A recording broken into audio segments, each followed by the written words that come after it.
Welcome to 132 Problems Revisiting Mormon Polygamy, where we explore the scriptural and theological and historical case for plural marriage. I am so excited for this episode. I have been working on this one for weeks, and I have been so anxious to get it out. I think it is critical information that I am so excited to add to the discussion of these topics.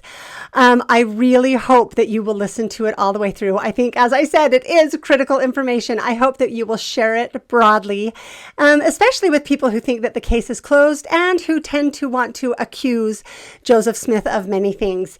I think that this is information they really need to be aware of and really need to consider and deal with. And so with that being said, I again thank anyone who has contributed to this podcast. This is taking a lot of time, so I so much appreciate any help to be able to do it. And I would like to ask if anyone else is able to help. Please do be willing to do that, because it means a lot and makes it a lot easier to do this. So with all of that said, thank you for joining us as we take this deep dive into the murky waters of Joseph's polygamy and the history of contraception in America.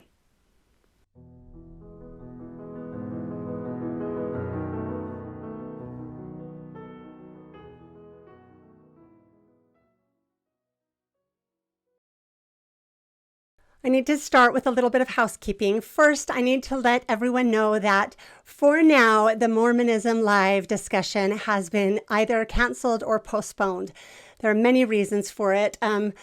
Cliff's Notes version, they didn't feel that they could do it without a 3 to 4 hour discussion in advance. And on the agreed date of August 2nd, I had so many topics like this one that I was working on and excited to get out. I wanted to present the information I've worked so hard to research to my audience on my podcast rather than in their discussion that I didn't understand. And so I wanted to work on my things, and we just couldn't get that worked through. So maybe at some time after I've been able to catch up on the episodes that I've really been wanting to do and get the information to you that I've really wanted to get to you. And hopefully they'll have watched some of these. I really hope that people who support that perspective and those who are arguing it will watch this episode and seriously consider the information presented. So maybe it will happen at some point in the future. That would, I think all of us hope for that. So we'll see where it goes. But anyway, I do very much, while we just have I asked if we could just call a truce and not make videos about each other. It's just been unpleasant and difficult, and I wanted to step away. But I do need to respond to several of the claims they have made, because that's what the discussion really is. So that's what this episode and the next episode will be doing, is responding to some of the claims. I want to clarify that this is in no way trying to pick a fight again or make any personal attacks. My first episode wasn't intended to do that either. I was surprised by where it went. I just think it's important to respond to the claims, to have ideas presented and to respond to them. That's all I'm trying to do. I'm going to use the Mormonism Live and RFM video clips because it's a really condensed, compact statement of several of the arguments. I'll add some of the others in as well that they didn't cover, of specifically why Joseph Smith didn't have any children with any of his polygamist wives.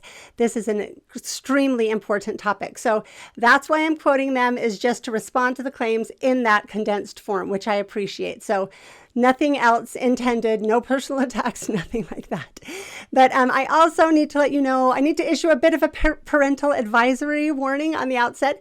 There shouldn't be anything too scandalous, but I am going to be using some words and talking about some topics that some parents might not be comfortable having their children hear. It's up to you, but I just wanted to let you know from the beginning, we are going to be discussing reproductive topics, birth control topics, some specific words of anatomy occasionally. So there you go. That's what's going to be in this episode. So, okay, let's get into it. I've got to set a little bit of the stage first. The lack of children, while people want to write it off now, it has always been the biggest problem for the claim that Joseph was the originator of polygamy. It's certainly not the only problem, but I think it is fair to say that it's the biggest problem. And I want to clarify, because this is sometimes misunderstood. I am not claiming that the lack of children is proof that Joseph was not a polygamist. What I am claiming is those who insist that Joseph was a polygamist, despite all of his and all of his family's constant record of disavowing it, fighting against it, trying to put it down. There's more that will be said, can be said, and has been said about that. But basically, they are saying that despite all of that, they still insist that Joseph was a polygamist. And so really, children is the burden of proof that they need to deal with. If the things they say about Joseph are true, then there should be children. That's just a fact that's been accepted from the very beginning.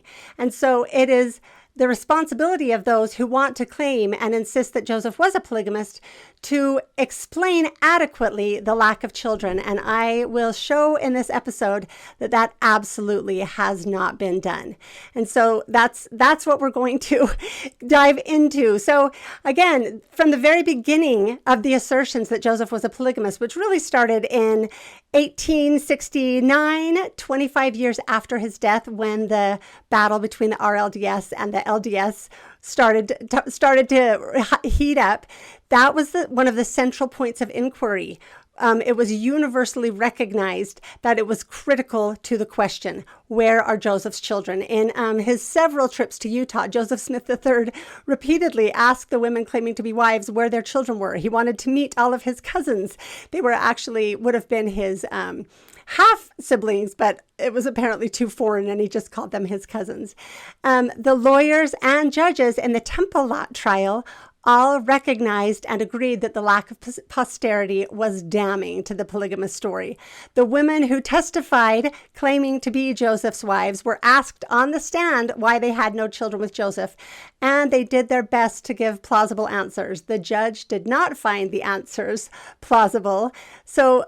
But what we can take from that is that both sides recognized that the question was essential. It was central to the claim of Joseph's polygamy. In the efforts to find and gather affidavits of Joseph's polygamy, started by Joseph F. Smith and then others, one of the main things they were looking for were any claims of his children. They were working hard to try to find them, right? Which is why, despite there being no actual children, many claims were repeatedly made. And then Fawn Brodie, who was the first to write the biography of Joseph Smith, a more scholarly biography of Joseph Smith, she knew that she couldn't accuse him of polygamy without providing the necessary evidence. So she provided many claims of children, all of which have been completely debunked. In fact, several of them were not even conceived until over a year after Joseph died. So she recognized the need for children so much that she included any possible claims that she could find, even without doing the necessary research to confirm if it was even possible. So all of these people absolutely understood the implications of the existence of or lack of children from Joseph's polygamous marriages. So this issue continues. Brian Hales admits in the 1860s and 1870s, when RLDS missionaries in Utah emphasized lineal succession in the church presidency, LDS church leaders would have been motivated to produce Joseph's offspring, not only to establish his role in Nauvoo polygamy, but also to dilute the succession claims of the three surviving sons of Joseph and Emma. The church leaders never took such a step. Again, because they couldn't. They never provided any offspring because they couldn't, because there wasn't any, which I think they at least knew.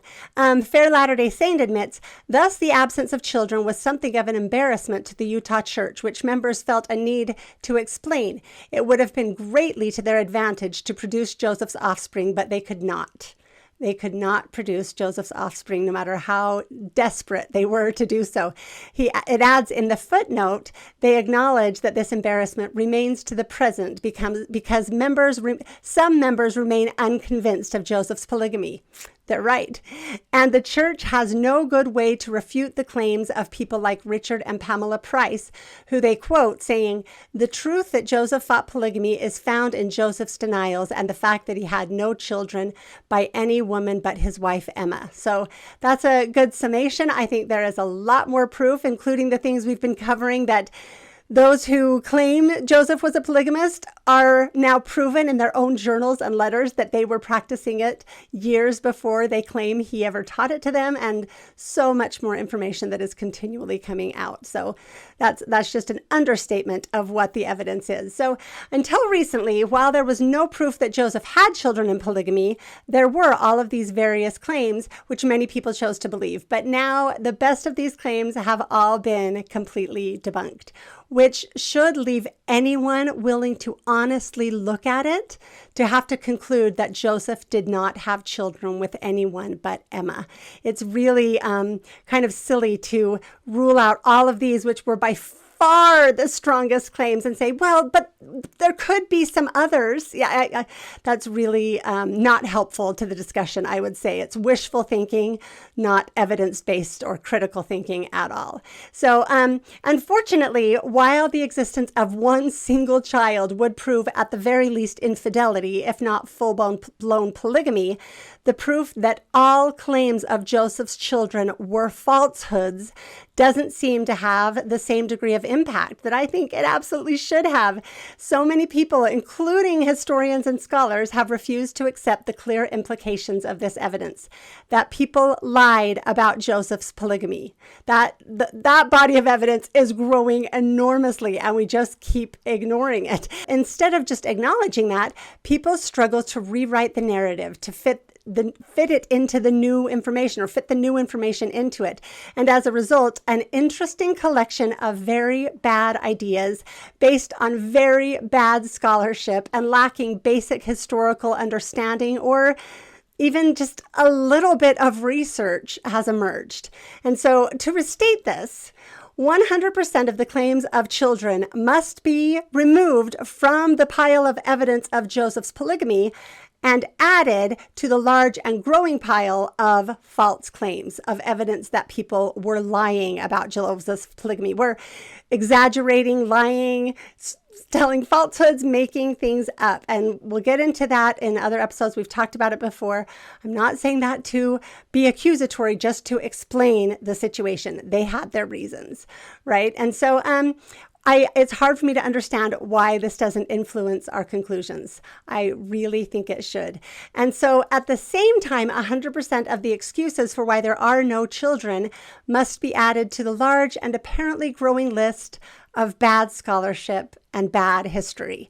That's what we're going to talk about now. So this is a major problem for all of the Joseph accusers. No matter how much they want to minimize it, it is a massive, I would say, insurmountable problem. Both the LDS and the anti-LDS, anti-Joseph accusers, they have to deal with it adequately and honestly. In most areas of this discussion, I have repeatedly said that I believe the weakest position, the one I would least like to try to defend, is the standard LDS narrative set mainly by Brian Hales. I think that's the least tenable position to be on this in this whole discussion. I think that the actual polygamists, the fundamentalists, have a better position, and the anti-Mormons have a better position. But this is the one area where I think that is completely switched. The one area where the exact opposite is true, where the anti-Mormon, anti-Joseph people have the weakest position, the one that is the least defensible, is in the discussion about Joseph's lack of children. So Brian Hales, this is how he explains it away. He says, basically, I'm summing up, I'll put the links below, but he basically says Joseph was a busy guy, right? He had a lot to do. Apparently, he didn't have time to spend in bed except with Emma.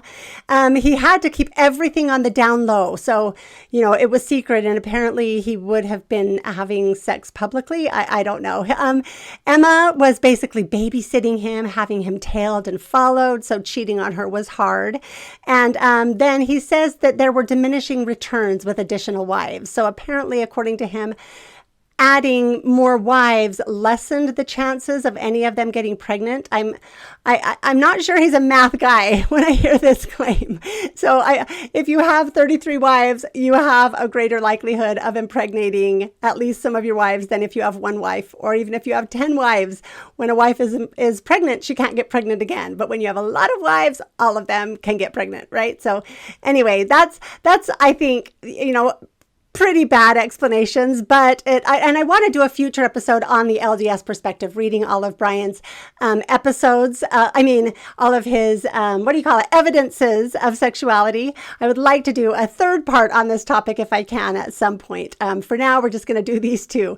But anyway, I think that is pretty bad, but it is practically respectable when compared to the explanations of the anti-Joseph cohort, who insist that Joseph was a sexual predator who abused his position of power to seduce and control the sexuality of dozens of women. So today we will look at their claims and explanations. In the presentation on the evidence of Joseph's polygamy, the question of children in the Mormonism Live discussion, the question of children was not addressed until the very end. The very last question was somebody asking about this. So it's something that they really prefer not to talk about. They did allow the question because I think they had to at least acknowledge it, but it was not it was the very last part of their discussion, right? And so there were several responses. They represent an interesting list of the claims and justifications offered and relied upon. Most of their points I have heard from other people and in discussions and in comments. There were a few new ones, so we'll get to those. But anyway, I want to point out on the outset that every single one of their explanations and justifications only exists at all because the evidence has changed. So they are needing to shift and move and pivot without any support, no historical support or evidence, just additional speculation to try to explain, to try to make their beliefs fit in with the new evidence that doesn't match their beliefs. So this happens throughout the discussion. And I want to point out, I hope Bill Reel will recognize this is exactly what he describes as the opposite of critical thinking.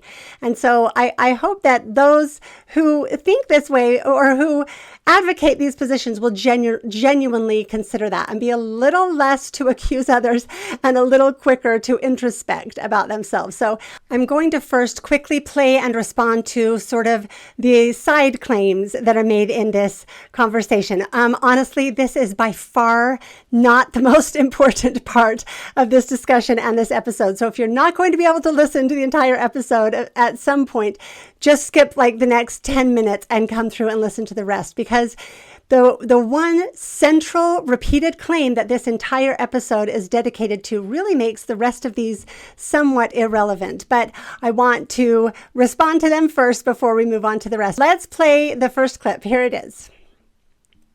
Well, I have a lot to say on this. I mean, Hugo Perego has done a lot of work on the DNA, and he's published a few essays that are really important. He's followed it. And up until this point, they have not been able to track, the DNA in any of the descendants. That said, if you talk to any forensic genealogist, we are still developing new technology. So I wouldn't say the case is closed on that. So let's put the DNA thing away for a minute. Okay. This claim I have heard many times. It has come to me in many comments. I've seen it in discussions. I've heard it said by other people, and I find it absolutely fascinating, especially since it comes from this cohort, the cohort that have in many cases rejected the Book of Mormon based in large part on DNA. And many have rejected God and claim to instead believe in things like science. And so it's really fascinating to hear people who accuse me and people who believe like me of being science deniers literally deny science. This was cutting edge research by a leader in the field who showed all of his work. There's no argument against his conclusions based in anything other than motivated reasoning. And so I'm pointing this out also because their side claims that they don't suffer from confirmation bias or motivated reasoning, that only our side does.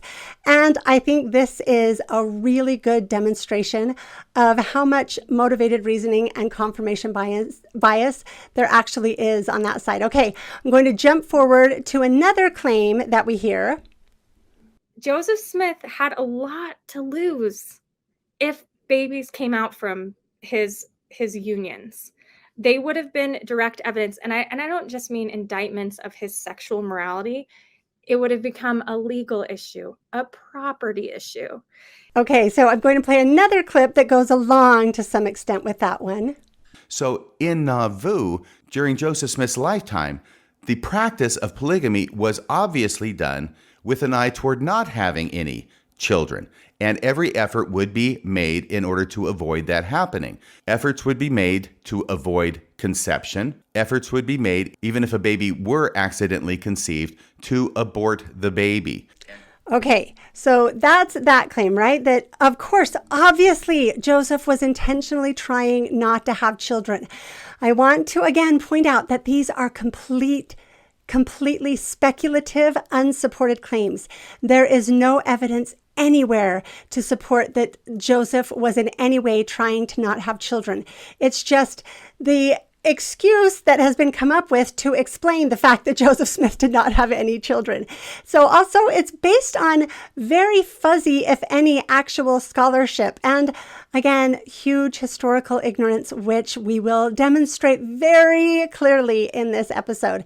So first, please explain what exactly what property issues and legal issues Joseph would face by having additional children that would deter him from having children that wouldn't deter him from having additional wives, right? That taking additional wives is okay, even with property and legal issues, but having children is where he would draw the line. I want that to be explained more in detail. Exactly what were those issues and how would they affected him, and why did they apply only to him and not to any of the other polygamist men who had children in Nauvoo? And so anyway, I'm going to jump ahead to speaking of that claim to play this next clip right here.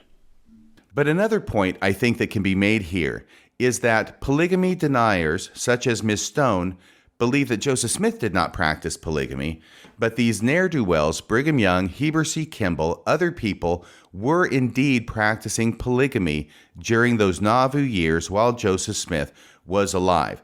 So if that is the case, that Joseph Smith was not practicing polygamy, but Brigham Young and Heber C. Kimball and a number of other high-ranking church officials were practicing polygamy during this time period, where are their children that were produced from their polygamous marriages?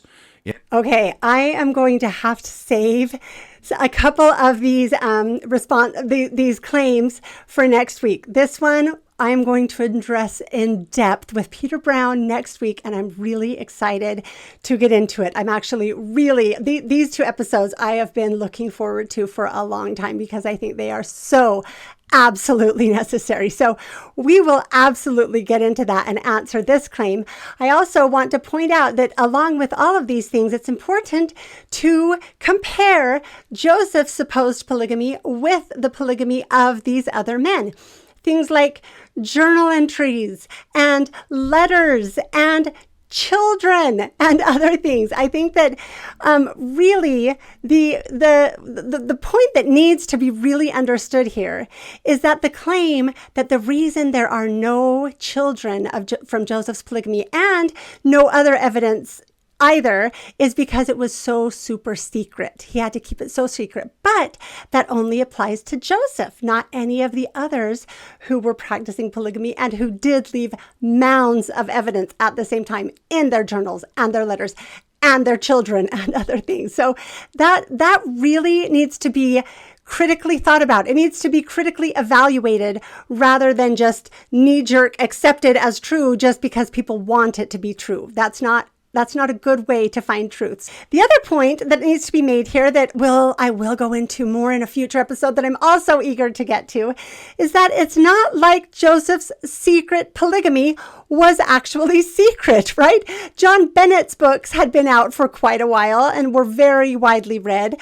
And for those who are objecting in their minds to other witnesses, yes, I am planning to do a future episode on the Nauvoo Expositor and the Revelation and all of that topic. That's the other topic. One of the other topics I'm really looking forward to. So if it would have been utterly impossible for Joseph to have children, then why did all of the Utah Mormons continually claim that he did have children? And why did they so desperately try to make that be true? It's it's really, these are things that people need to acknowledge and accept. And so please watch next week as we will compare the polygamy of these various people. It's important. Okay, I'm going to play another, I think, unfortunate clip. And Joseph Smith had a terrible rate of fertility. You look at his own children, his 2 twins were adopted because his first 2 died. Emma lost her children. They didn't have a lot of,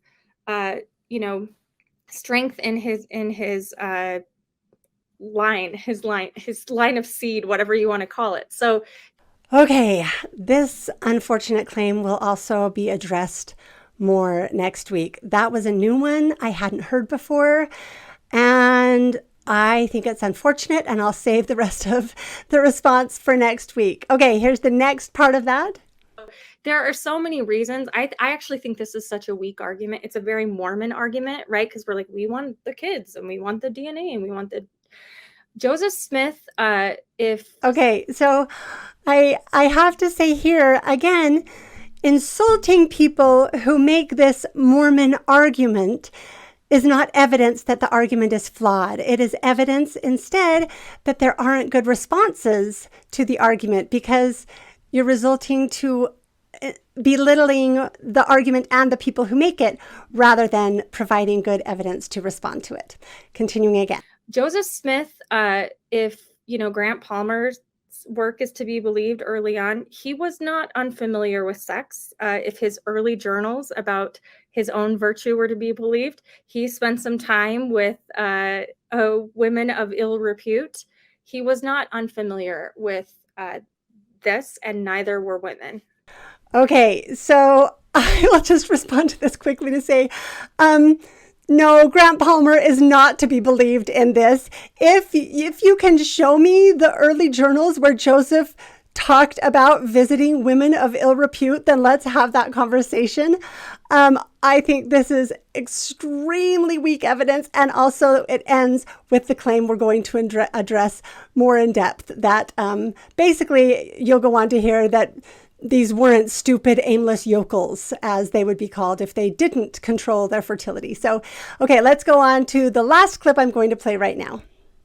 Yeah, again, we only use that question if only the sexual dynamic part of it matters.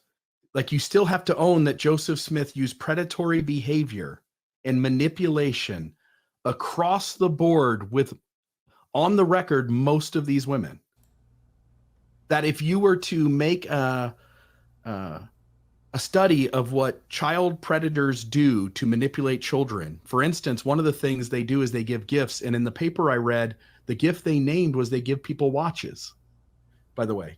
And then I go and read Mormon history where Joseph Smith had a pattern of giving these women watches, including the 16-year-old Flora Woodworth, who got a land deed. Okay, I just have to pause here to say I really hope people have watched my episode on ChatGPT that addresses this claim about watches and Flora Woodworth. I think that is important. Let's see if I want to continue on with this. You have to deal with the manipulation and abusive tactics and the predatory behaviors. And if you can explain those away, then maybe we can move on to whether there was sex or not. Okay, I'm going to pause that there. He goes on to make the same claim that they had ways to deal with not getting pregnant, which is the claim we're going to address. But this one was so bizarre to me because it was twisted thinking that I don't know how they get to other than so desperately wanting to get there. So the claim basically is that Joseph was a sexual predator who didn't necessarily have sex with his victims, right? Like, the entire question about Joseph's children is not trying to justify his predatory behavior in the absence of sex. It is claiming that all of these stories that were told decades later about Joseph Smith, which is the only place we get any evidence of this predatory behavior from, it is claiming that those are not true. And one of the huge evidences of that has not been overcome by those who claim that he was a predator is the fact that he has no children. So it's so weird to me to have in the same sentence him compare Joseph Smith to these sexual predators and pedophiles who give watches, while at the same time saying he didn't have sex with his victims. I can't understand that at all. So if you're a sexual predator and a pedophile who doesn't sexually abuse any of your victims, then by definition, you're not a sexual predator or pedophile, right? And so I think that this is a really important thing to think through and understand. That is completely missing the argument.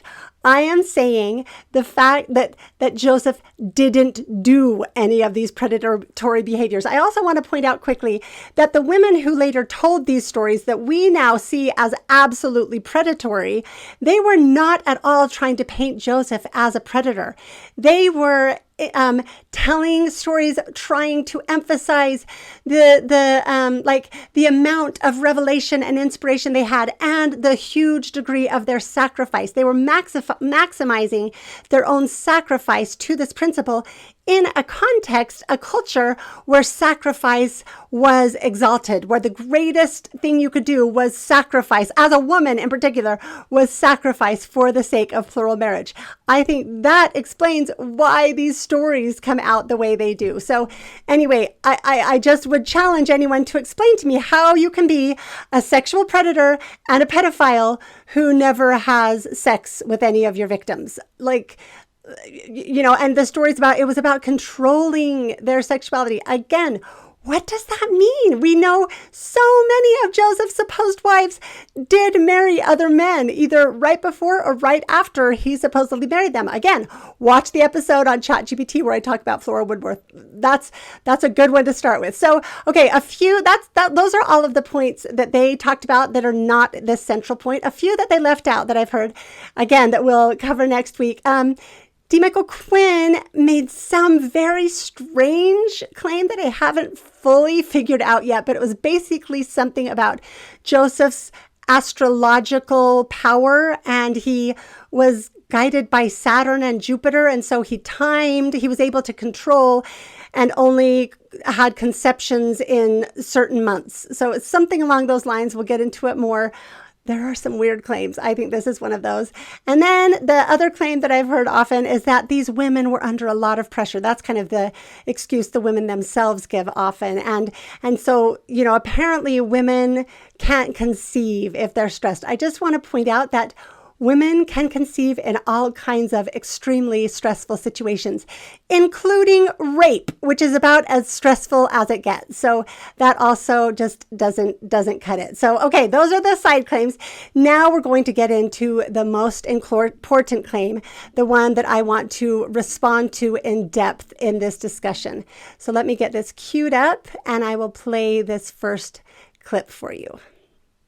I'm sorry, but has anyone ever been on Tinder or like Ashley Madison? Is every man that's ever been married having babies every time he steps out of his marriage? I don't think so.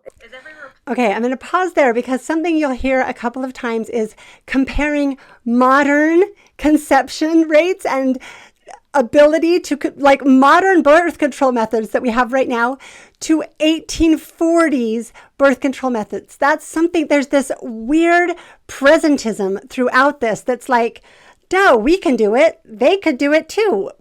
Here, this is for RFM. We've sent a man to the moon.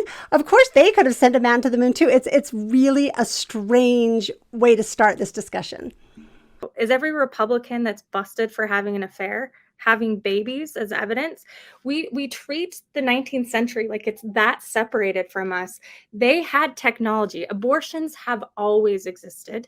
And we know from Patty Sessions and other midwives and John C. Bennett that they had the medicine to allow women to have abortions. They didn't have the morality around it that is so fraught in American politics. Sometimes it had to do with women's lives. Other times it had to do with secrecy. And there was contraceptives in the 19th century, and men that stepped out were very familiar with those. So then we have to look at this. If we know that abortions and contraceptives were happening, women did know how to control their pregnancies. It's not like they were cattle back then and just didn't know all the time. The reason why people had so many babies is because they needed them. There was a necessity for it. Not all women were just stupid, aimless women who just whatever happens, happens. People were strategic about family planning, even more so because they had to feed these mouths. So we got to stop treating 19th century people like stupid yokels who didn't know what the consequences of sex were. They knew, and they paid very close attention to it. And so, okay, there is a ton there. So many things to address. So we are going to spend this entire episode responding to it. Anyway, there's a lot more. Let me play just a couple more clips. In this next clip, RFM has just told a story about learning as an adult that his mother had been married before she was married to his father. And this is what he says about it. And then after taking this in, I said, do I have any brothers or sisters running around out there that I don't know about? And she said, no. Well, we practiced contraception. And I said, contraception in the 1930s? And she laughed and said, well, it wasn't the Dark Ages. That opened my eyes a little bit. Yeah. Okay, so again, there was no technological difference in society between the 1840s and almost 100 years later to the 1930s. Like these very uninvestigated claims that are just made and accepted. It's really interesting. Here is the next clip. To think that women are stupid enough to not care for the consequences. If I'm in the 19th century and I'm a woman, I have to worry about sexual assault. I have to worry about pregnancy. And guess what happens if I'm assaulted or I get pregnant? I get blamed for it. I get shunned. I have to live in a life of sacrifice, prostitution, who knows. So I'm going to be really careful about what happens to me. Now, were all women? No, because there are a lot of set of circumstances. But to act like these women, some of who were already married, weren't smart and careful about this is naive and sexist, I think. Okay, so I think that might be, that's just about our last clip. But again, the language used and the attitude is shocking to me. The accusations of women being stupid, cattle, aimless yokels, and not smart enough. Like, this is really weird. When it's said in conjunction with the accusation that it's sexist to say otherwise, I am really surprised and baffled by, I have been very baffled by what I've heard in this episode. While recording, I forgot to make a very important point. It is absolutely true that women have always been extremely vulnerable and have had to be the ones to pay the highest price for sex because, yes, women are the ones who can become pregnant. So they were extremely careful, that's true.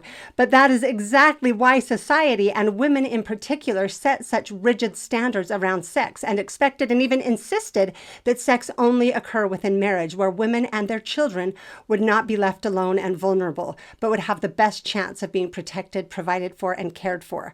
Also, I want to point out, any man who was known to have impregnated and deserted a woman would not have been acknowledged or welcomed in society. There was no intentional double standard whatsoever.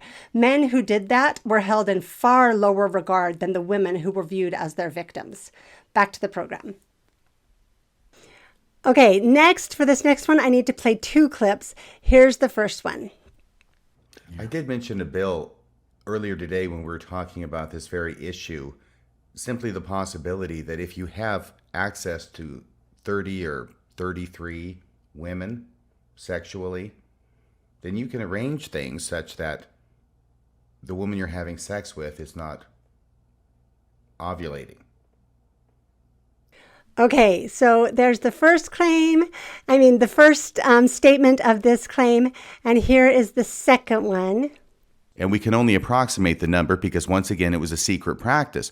But if Joseph Smith had, as most historians agree, in the neighborhood of 33 wives, it would make it easier to have sex with a wife who is not able to conceive at that particular point in her cycle. And if you've got 33 women and they're not living together, then they're going to have different cycles.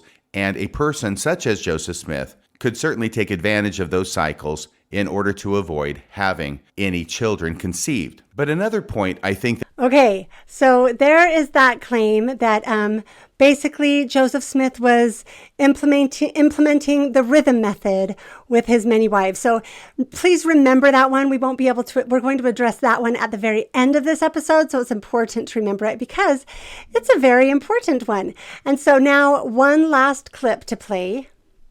And contraception and abortions are things that have been going on in this world for thousands of years. It would be a mistake to look back to the 1840s and the 1830s in the United States of America and just think that because that's a long time ago, they had no practices of contraception and they had no ways of aborting children who were conceived. I had also... Okay, so there is the list of claims on this topic, right? Like we've heard in very strong language that 19th century, 1840s women were as sophisticated as could be, and that it is an insult to them to claim that they did not have knowledge of how to prevent conception and how to have abortions, that they absolutely would have been willing to do those things and they would have been able to. So, okay, there is so much here. I have to say that this episode is the culmination of a massive amount of study,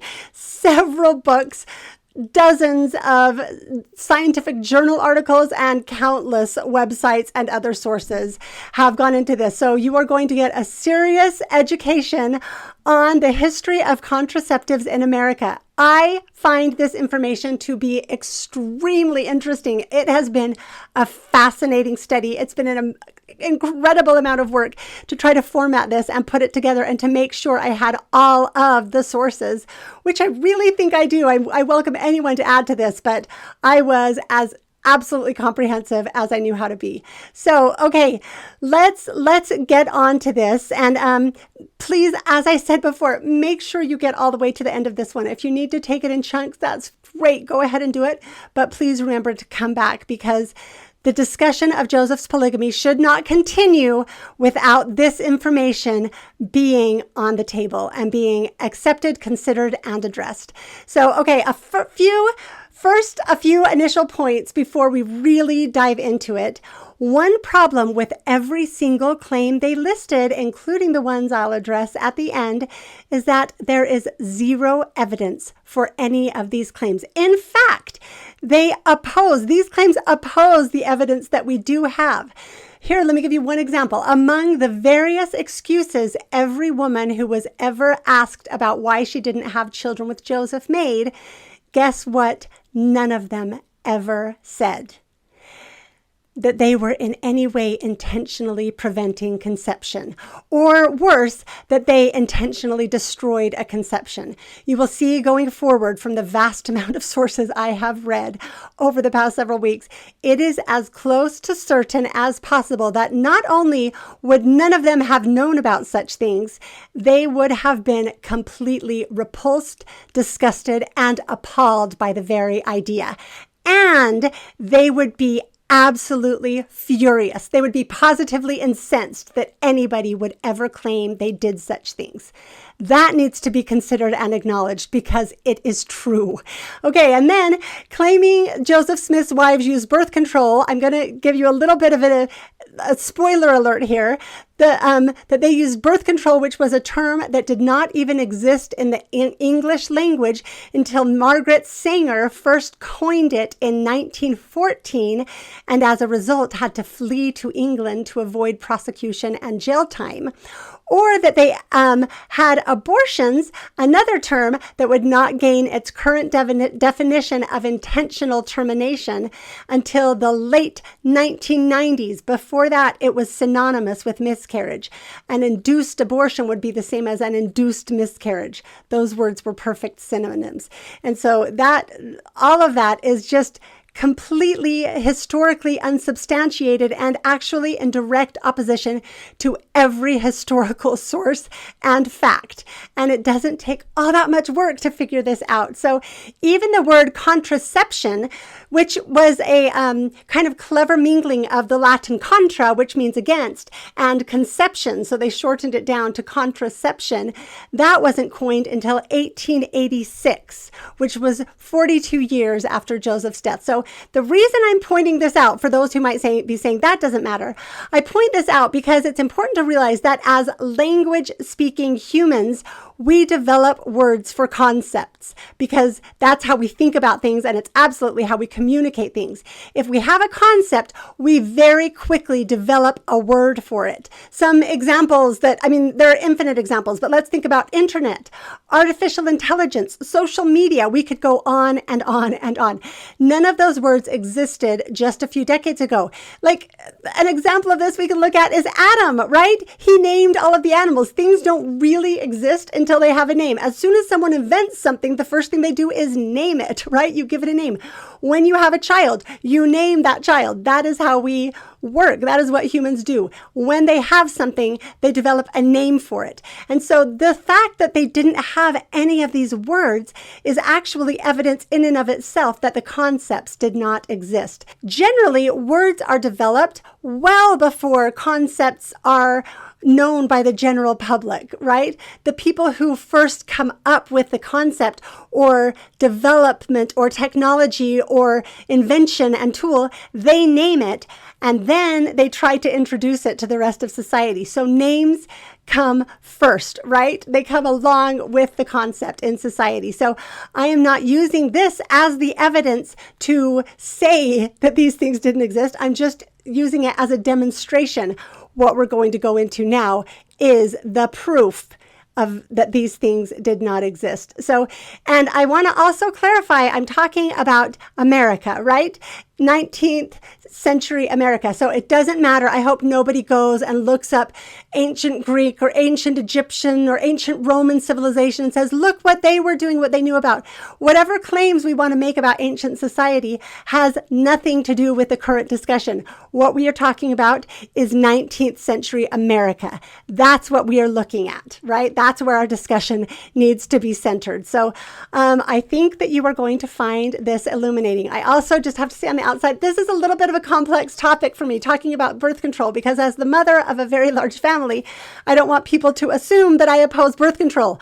I actually don't. I have used it. I would never tell my children not to use it. I don't think that the world would necessarily be a better place if every single person had a really big family and if people were generally forced to have children that they didn't want and wouldn't dedicate their lives to raising well. So don't take any of this to say that I'm opposed to birth control. However, learning the history of it has been complicated for me, but I don't necessarily think that just because something has a bad history means that everything about it is bad now. So, okay, let's get on with it, right? To discuss the development of contraception in America, I'm going to use the words birth control, contraception, abortion, all of those words, even though, please remember, they did not exist in the context that I'm talking about, right? So we actually need to start this discussion in England with Thomas Malthus, who was actually a contemporary of Joseph Smith. He died in 1834. So he wrote his first pamphlet called An Essay on the Principle of Population in 1798. It was just a pamphlet. It was republished in greater and greater numbers over the next 30 years and in increasingly expanded form. He kept adding and adding to it. So here are some of the things he said. The power of population is indefinitely greater than the power in the earth to produce subsistence for man. His claim, the central claim, was that population grows geometrically, meaning it multiplies, while food supply grows arithmetically, meaning it just adds. So mankind is destined for perpetual suffering and eventual destruction. And population growth, he claims, leads to poverty. And when poverty is alleviated, so this is the terrible cycle, right? Population growth grows way too fast. It causes poverty. But as soon as poverty is alleviated, all people do is have more children. So alleviating poverty just perpetuates the problem. So there's no way out of this terrible cycle of humankind. He claimed the only ways this destructive growth could be checked were things like war, famine, plague and disease, or moral restraint, abstinence. So those were, I guess, the only hope that human civilization had: war and plague and famine. Anyway, so, okay, it's really cheerful stuff. It is. I would argue vehemently that on the entire list of bad ideas, Malthusianism is very near the top. All of those printings and future editions, he never adequately set out his premise. I'm quoting from actually the Encyclopedia Britannica right now. He never adequately set out his premises or examined their logical status, nor did he handle the factual and statistical materials with much critical or statistical rigor, even though statisticians in Europe and Great Britain had developed increasingly sophisticated techniques during Malthus's lifetime. So he should have been able to be more scientific than he was. It was just purely theoretical. And again, just like what we're talking about, not grounded in any actual scientific thought or critical thought. So nevertheless, unfortunately, his ideas were accepted and incorporated into public and economic policy. With very bad results. It put an end to economic optimism, and it inspired the horrible treatment of the poor that continued throughout the 19th century in England. A couple of examples: the theory of wages came into being, which is demonstrated by Ebenezer Scrooge, and it advocated paying workers just barely enough for the absolute minimum cost of subsistence, because if you paid them more, they would just have children. And so it discouraged traditional forms of charity and instead led to the awful, horrific 1834 Poor Laws. And those basically legislated that relief would only be given in workhouses, and conditions in workhouses would be such as to deter any but the truly destitute from applying for relief. So people were kept intentionally as poor as possible and as miserable as possible, and poorhouse conditions were intentionally made as miserable as possible, with the understanding that the best thing that could happen for these people and for humanity was for them to suffer and die. It's pretty dark. It's pretty dire. In the poorhouses, I've done an episode on this before, but mothers and children were intentionally separated and never allowed to see each other. They were treated very harshly as prison inmates. They were not allowed to leave. They were not free to leave, and they were not free to see their children. There was no love or connection allowed, and there was an extreme lack of all provisions. Children died by the thousands of starvation, exposure, sickness, harsh treatment, disease. They were horrible. But it was seen under the theory of Malthusianism as part of the necessary solution. So if the poor were helped out of their misery, they would just have more children, which would contribute to the eventual demise of mankind. It's interesting, as I'm reading through this now, I'm seeing the eugenics that were present in so many places, not just Hitler's Germany. These are things humankind has to grapple with and acknowledge and decide if we want to still hold any of these ideas. So Malthusianism also contributed to Darwinism, but more especially social Darwinism, which is eugenics, right? Eugenics, social Darwinism grew directly out of Malthusianism. So I have to say, I have yet to see any good fruits of Thomas Malthus's ideas. Sadly and inexplicably, those ideas have been accepted as valid for over 200 years, despite the fact that none of the many dire predictions from various Malthusian thinkers and writers throughout time have ever come to fruition. Instead, the exact opposite has occurred. So I'm going to link below, that I hope some of you will watch if you're interested, a great video about Thomas Malthus and one of the most famous recent proponents of his ideas, Paul Ehrlich, who wrote The Population Bomb. And it talks about the famous 1980 wager between Paul Ehrlich and the great preeminent economist Julian Simon, who wrote the book The Greatest Resource, which meant humans, our children, ourselves, right? And they made a very famous wager to prove which of these ideas was valid. So I hope you'll watch that video. It will be linked below. So anyway, Malthus was responsible for inspiring the first efforts at population control and family planning. Again, terms that would not exist for over 150 years. So it was a devout Malthusian who wrote and published the first ever tract in the English language that discussed contraception. So that's why we're starting here. Malthus first published his pamphlet in 1898. His sixth edition was published in 1826, his sixth and final huge edition. And just a few years later, we get this first book. It's called Every Woman's Book, or What is Love, containing most important instructions for the prudent relation of the principle of love and the number of a family. It was written and printed in London in 1828. So you can see just a few years later, Malthus's last book was 1826. This came in 1828, right on the heels of it. It was written and published by Richard Carlyle, who was already an extremely controversial and hated figure. He repeatedly spent time in prison for his publications. His wife and sister took over publishing his works when he was in prison, and they were in prison, so he had quite the life. Obviously, this book was massively scandalous. As were most of these early writings, this was basically a treatise calling for lowering the population and the acceptance of free love. So the main thing they were arguing was population control. We need less humans. And he was also arguing for free love, and it was combined with a sex manual that also offered ideas on preventing conception. So here, I'll just quote a little bit from it. Here then, as in every other case of disease or other evil, it is better to prevent than to cure. And here prevention is most simply practicable, a means within the reach of all. So he's promising that he can teach us how to prevent conception.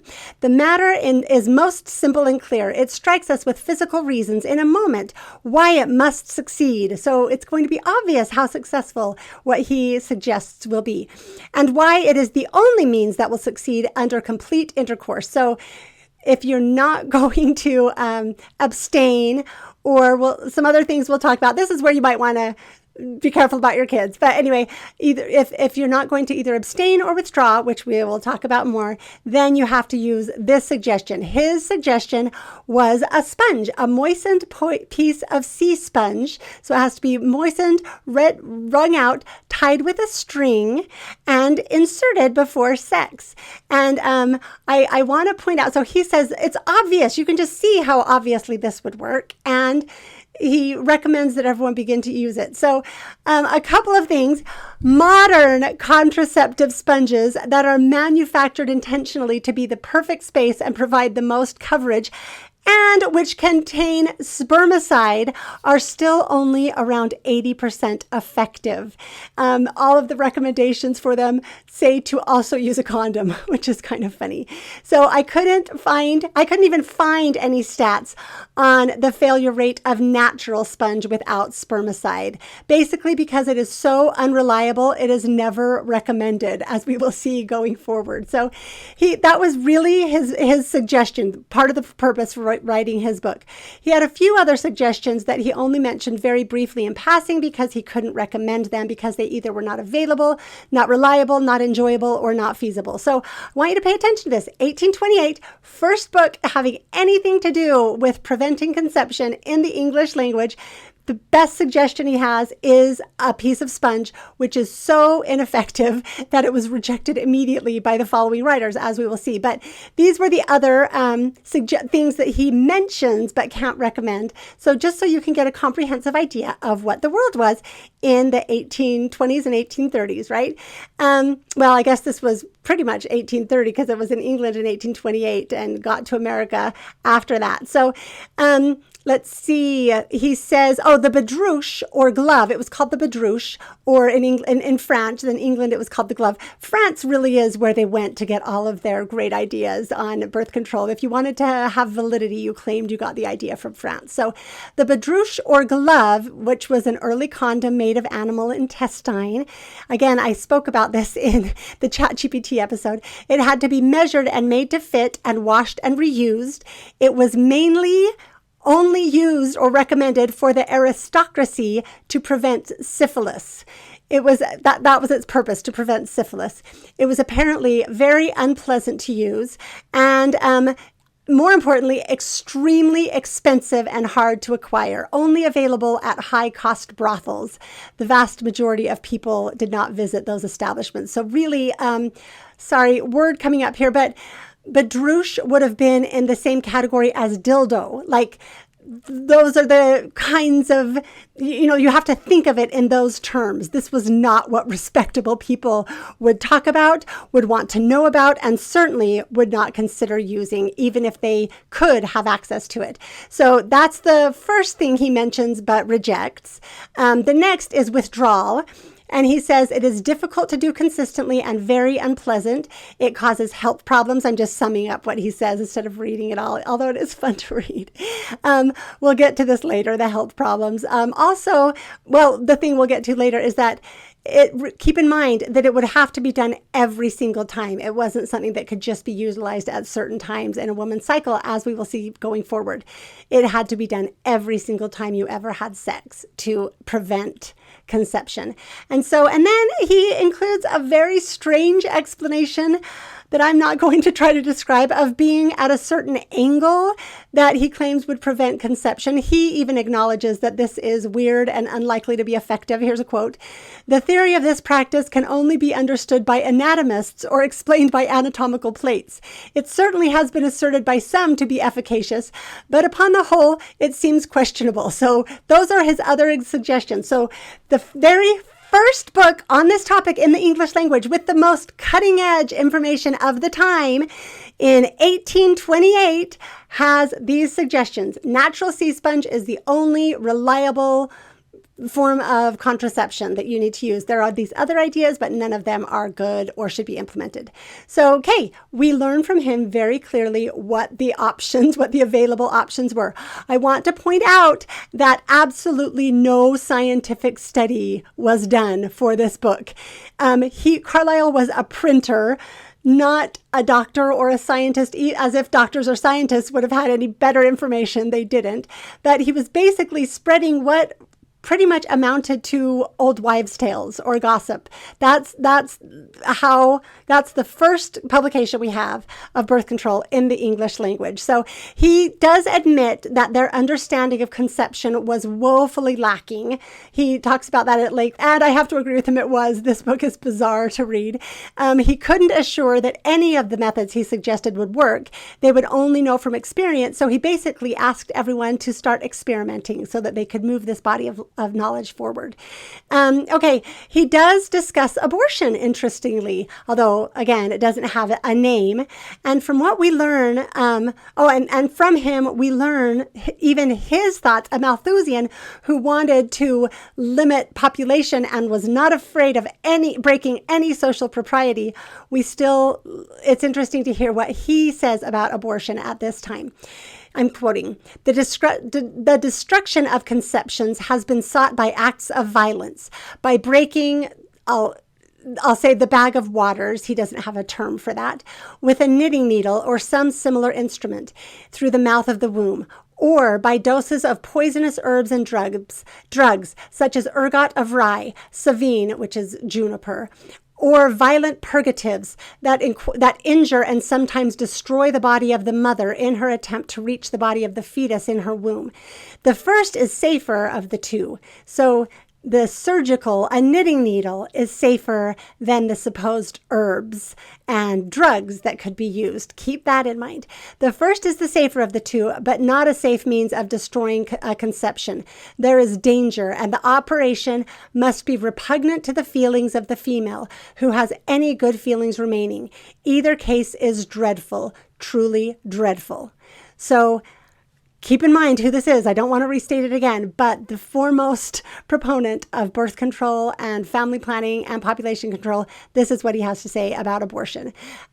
He continues later, conception, therefore, should not be risked with any view to subsequent destruction, as prevention is alike moral and legal, while destruction of the fetus is degrading, immoral, and illegal. So again, those were his thoughts on abortion. So keep this in mind as we make these claims. Okay, this book was obviously a huge scandal. I'll read just a couple of the reviews. A most obscenely indelicate work, destructive to conjugal happiness, repulsive to the modest mind, equally of man or woman, and recommending the promiscuous intercourse of sexual prostitution. Another reviewer said, so filthy, so disgusting, so beastly as to shock even the lewdest men and women. So really, its main effect on society at that time was to bolster antagonistic sentiments. However, it did have another result, because now we need to talk about the next person on our list, who is Robert Dale Owen.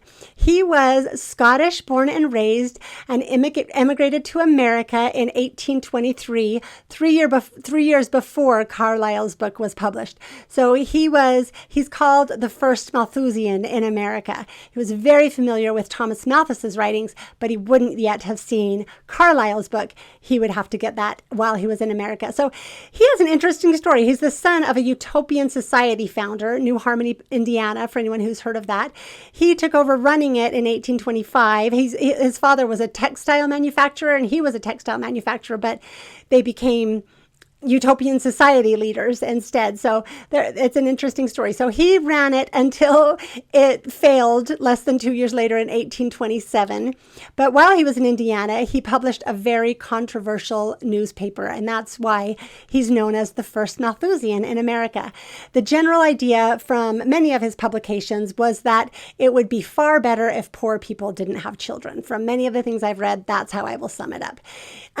Here's a quote. It was a moral offense of no trifling magnitude to bring human beings into the world without the necessary means to maintain and instruct them.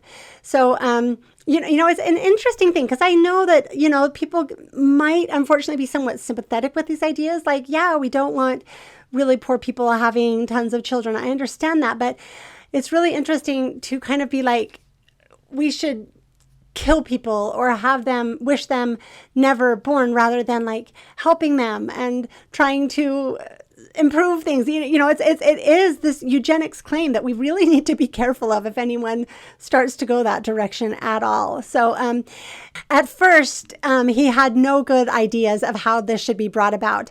His best suggestion was postponing marriage and practicing prudential restraint. So again, the first Malthusian in America who wrote and published on these ideas and was very interested in population control, the only suggestion he could offer was abstinence.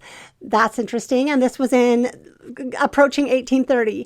So just to keep comparing this to the subject matter that we are trying to look at, these writings in 1829, just published locally and not widely spread and not well accepted. These were published just a few years before we claim Joseph started messing around with teenage girls. And so this first man to promote population control and prevention of conception in America, and who had read more broadly on the topic than anybody else in America, believed that the only way to avoid having children was abstinence. And we're somehow claiming that Joseph Smith and Fanny Alger didn't get pregnant because they weren't stupid cattle. Apparently, right? So, okay, let's continue. He moved to New York, and it is not clear exactly what happened, but from what I gather, it was something along these lines. Sometime in 1829, a printer from London sent him the plates for some of Carlyle's books. And so I guess he published a portion and then sent the plates to the New York Typographical Society. It's not really known if he was doing it sort of as a, a prank or out of spite toward them, or if he really thought that they should and would publish it. But whatever the case was, all hell broke loose.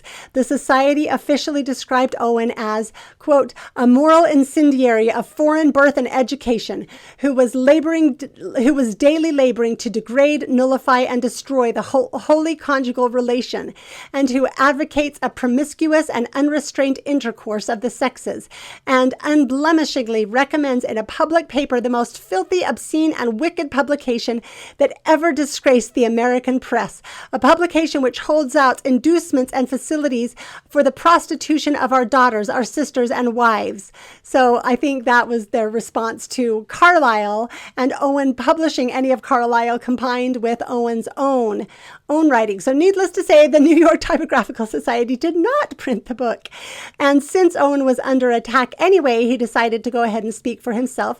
And as a result, he wrote and published the very first pamphlet dealing with population control and birth control in America. It was called Moral Physiology, a brief and plain treatise on the population. So this, keep in mind, this is 1830. The pamphlet was in 1830. The book was published in 1831.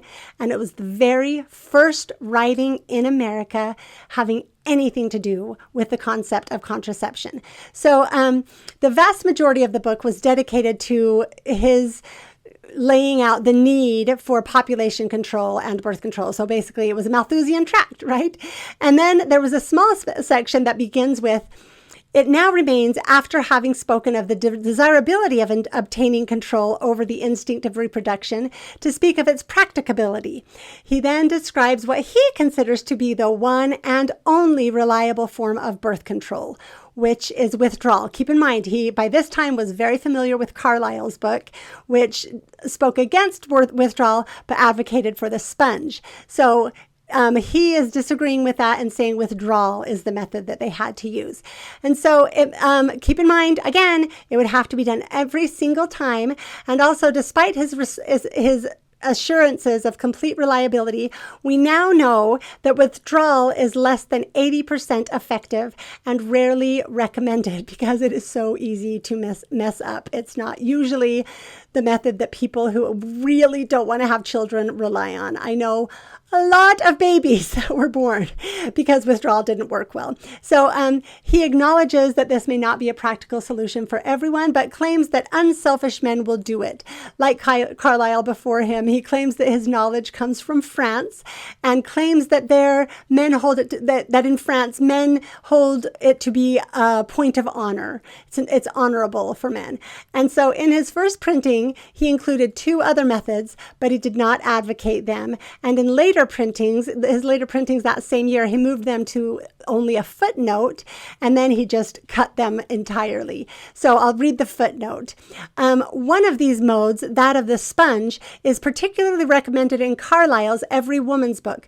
I do not allude to it in the text because I believe it to be of doubtful efficacy. So they'd already learned, nope, doesn't work. And more certainly physically disagreeable in its effects. He states that he personally knew 3 men who relied on this method unsuccessfully. Carlyle supposes this to be the check common among the cultivated classes in France. In this, he is mistaken. It is not employed and scarcely known there, right? So France is the expert land to get all of this magical information. So this is his second footnote, or the footnote of his second other method. I also pass over all allusions to the badrouche, again, the high-class condom, which is in every way inconvenient and is chiefly used to guard against syphilis. I do not write to facilitate, but on the contrary, effectually to prevent the degrading intercourse of which it is intended to obviate the penalty. So the badrouche is not a good option, universally agreed upon. Then, so again, here's the first book in America, and the one method advocated is withdrawal. Let's see, the main opponents of these works, which were both atheistic, Malthusian, and immoral, especially for the time. One described it as a mean, disgusting, and obscene work. Another as a work destructive to conjugal happiness, repulsive to the modest mind, equally of men or women, and recommending the promiscuous intercourse of sensual prostitution. It was, however, reprinted several times, but the vast majority of sales were overseas. It sold much better in England than it did in America. And in America, most of the people who bought it did so in order to oppose it and refute it.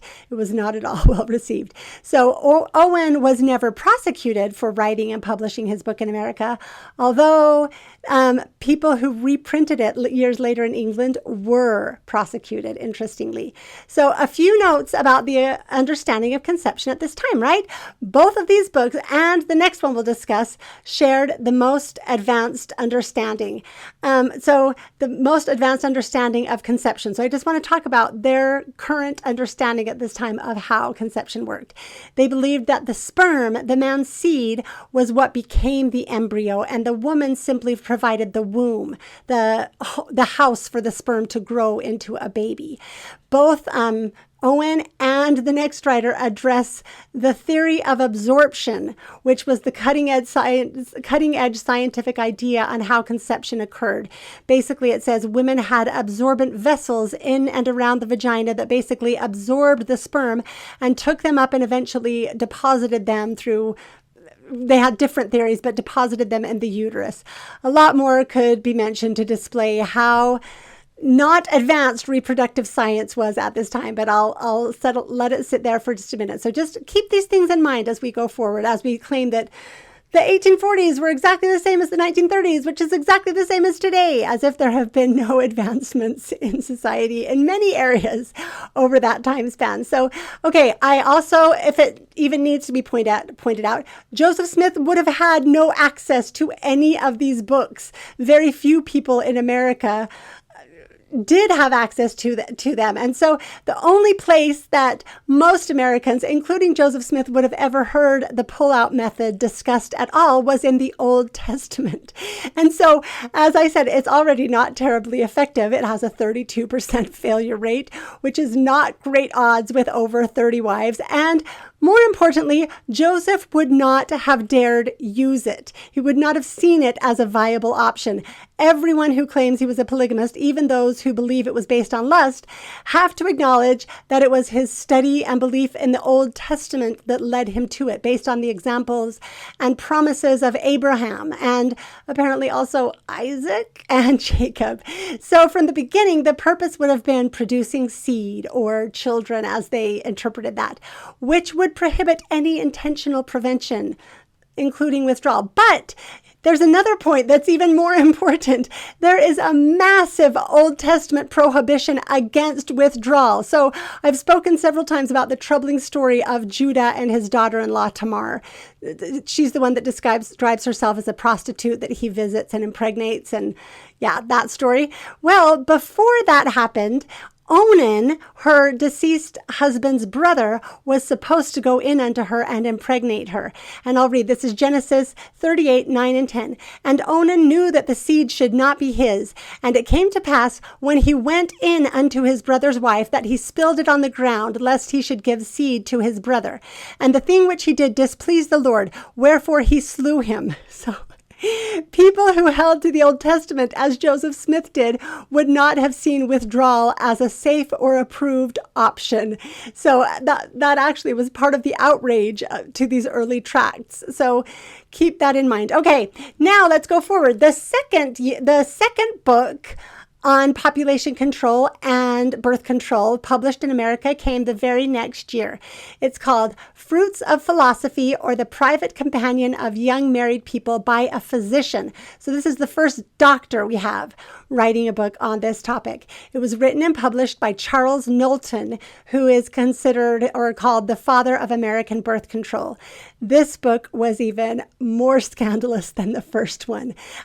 These two men very likely knew each other. They both both frequented free thinker clubs in New York. Charles Knowlton and Owen both took turns being heads of various ones of them. So they absolutely read one another's books, because in ensuing editions of each of their book, they quote one another. And so anyway, so this was a limited circle. Knowlton was also a Malthusian who had been influenced by these other works, right? Who had read Owen's book and knew Owen. So he only produced, I guess that's important because you can see what the roots of this are. It didn't just exist. It began in American society. So he only produced it in extremely limited numbers. He knew it was not only scandalous, but actually illegal. So he very carefully limited distribution. He only printed a small printing, and he priced them very high and kept them locked in his desk, only available for select patients. It was not until later that it was printed by others. So back in this day, you could just print someone else's book, and it was printed and distributed more broadly, which led to some interesting consequences that we'll go into. But first, let's talk about Knowlton. Again, he also was a Malthusian, and his book was cutting edge, actually far beyond the cutting edge. It was way before its time. In addition to discussing methods of prevention, it also described in great detail, the very first time that this had ever been done, the anatomy and the female anatomy and genitalia, which was indescribably outrageous and was likely the main reason that he was prosecuted when Owen wasn't. And so some of you will know of Dr. Sims, who's considered the father of gynecology. Quoting on an entry about him, it said, in 1840, the field of gynecology did not exist. There was no training on the subject for anyone. So saying someone was a doctor does not mean they had any information about anything in the field of gynecology. Sims himself, the father of gynecology, said he hated having to do vaginal exams. So this subject matter was not welcome anywhere in American society. And this book was written almost 10 years before Sims' biographer said that there was no such thing as gynecology. So this was way ahead of its time. So, okay, now let's talk a little bit about Knowlton. Like many of the sex researchers, including awful figures like Alfred Kinsey and John Money, Knowlton was a pretty troubled guy. So I'll quote from one of the essays about him. At 17, he was 5'11", 135 pounds, and deeply troubled. He suffered from a condition then called gonorrhea dormientium, frequent nocturnal emissions. That's what it was. And so, to be fair, I have to just say that there were horrible ideas at this time about masturbation and wet dreams. Just to give you a little bit of information, several years after this, a renowned English physician published a book that described it was published in 1847. So several years later, these bad ideas, it just demonstrates them well. He described a 17-year-old patient, here's the picture that accompanies this description, whose self-indulgence had left him bedridden and almost unable to move, pale, emaciated, more like a corpse than a human being. He apparently had lost his memory almost completely, though he retained just enough strength to acknowledge the vile habit believed to have brought him to this pass. A pale, bloody discharge issued from his nose. He foamed at the mouth, was affected with diarrhea, and voided his feces involuntarily. There was a constant drainage of seminal fluid. Within a few more weeks, he was dead. So he had good reason of being really, really afraid of having wet dreams. This is really sad, actually. So I'll continue to quote about Knowlton. Due to Knowlton's anxiety about his emissions and masturbation, he developed what he described as wan countenance, debility, nervousness, gloom, and despondency. He was really obsessed with this problem. He took bark, iron, and opium to no effect. Those remedies amazingly didn't stop his nocturnal emissions or masturbation. So I'm trying to demonstrate the level of medical knowledge at this time. Those things were not effective, and he became a hypochondriac. And so he was terrified that his emissions would lead to his death.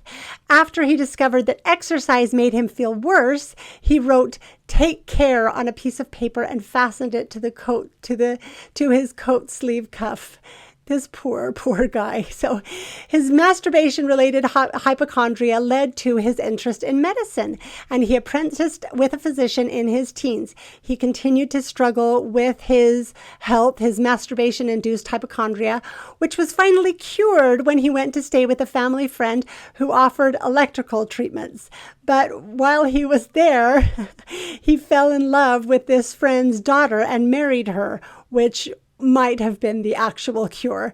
But in any case, he entered Hanover College, which is now Dartmouth, robbing 2 graves along the way and taking the rotting corpses with him because he was told that the school would pay $50 for cadavers. The bodies were actually too decomposed to use. And he spent 2 months in jail for grave robbing. So that was his auspicious beginning to medical school.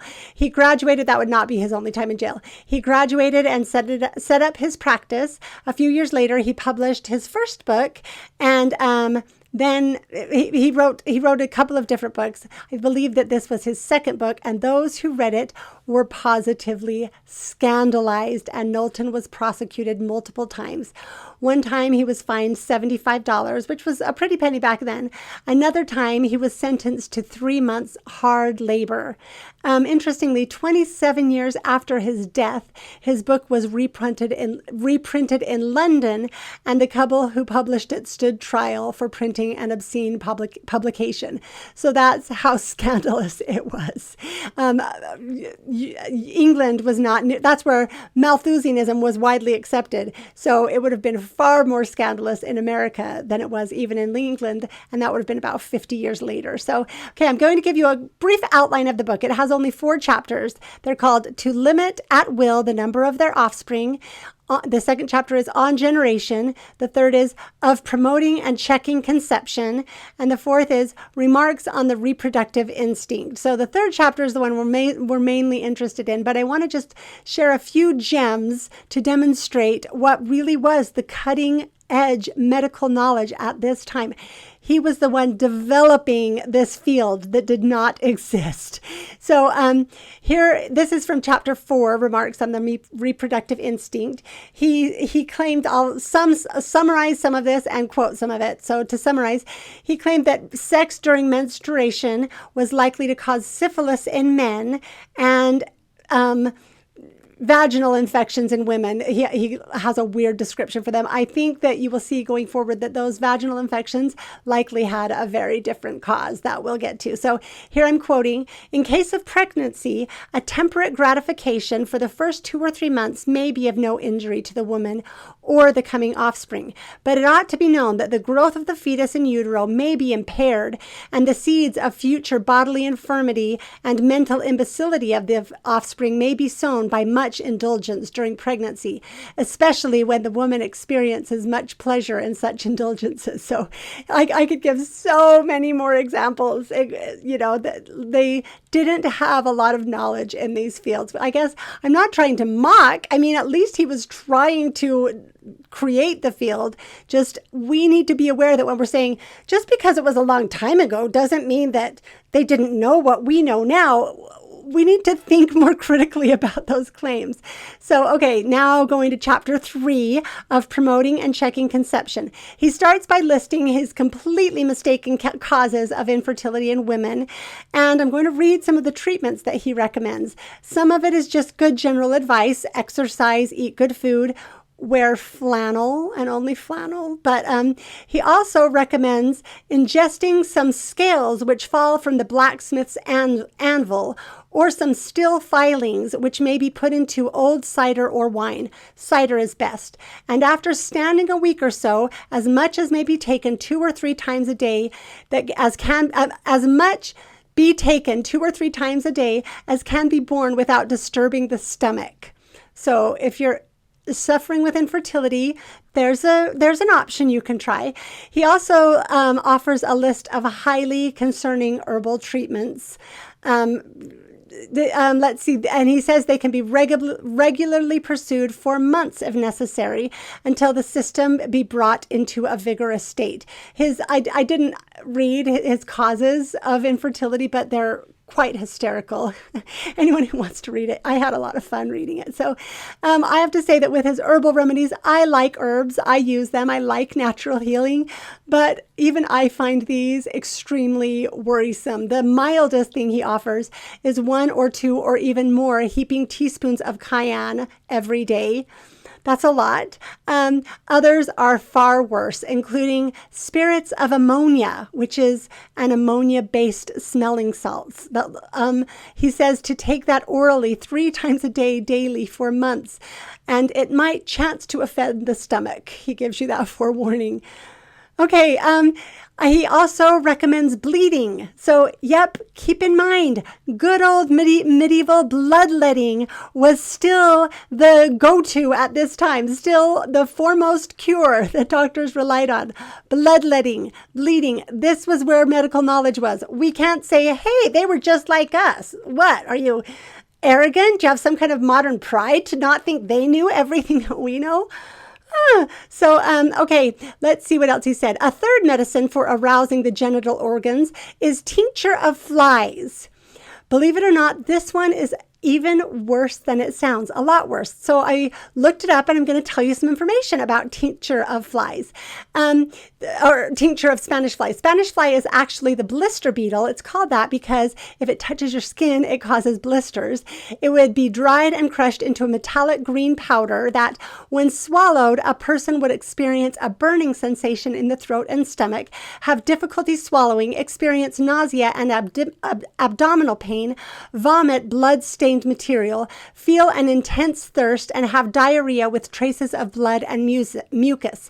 Sometimes blisters form on the mouth and parts of the intestine. Sounds fun. It would also cause inflammation of the organs of the genital tract, which is why it was sometimes indicated for problems of infertility. However, the swelling induced could be extremely painful, and the dose required to produce swelling was close to fatal. It also caused a number of medical problems. It could cause permanent kidney damage. It caused a dull, heavy pain in the loins and a constant desire to urinate, but passing only a small amount of blood-stained urine. After numerous cases of it being used, okay, so that's what it does. There were also numerous cases of it being used as a poison that it listed. People used tincture of Spanish fly to kill people intentionally. So the dose that Knowlton recommends is 25 drops in water 3 times a day, increasing each one by 2 or 3 drops until some degree of strangury, that's the word for the constant desire but inability to urinate caused by painful spasms of the urethra and bladder, until strangury occurs. Then omit until this pass off, as it will in a day or 2. Should the strangury be severe, drink freely of milk and water, slippery elm, or flaxseed. So, okay, that sounds good. A few other insights that will help us to see the cutting edge knowledge of contraception in 1832 and beyond. A woman is most likely to conceive immediately after a menstrual turn. So the most fertile point is right as soon as she finishes her period. And he also says, nature's delicate beginnings may be frustrated by the same means that put her a-going. I had to read that several times to get what he was saying. It's actually kind of fun. What he's saying is that sex is likely to cause miscarriage. So, okay, that's another belief he had. He next discusses male impotence and infertility. There's way too much to quote, but here's just one sample. I have given directions for making and taking the tincture of flies, chiefly because it is esteemed one of the best remedies for impotency caused by or connected with nocturnal emissions. In some bad cases, enormous doses of this tincture are required, say 200 or 300 drops.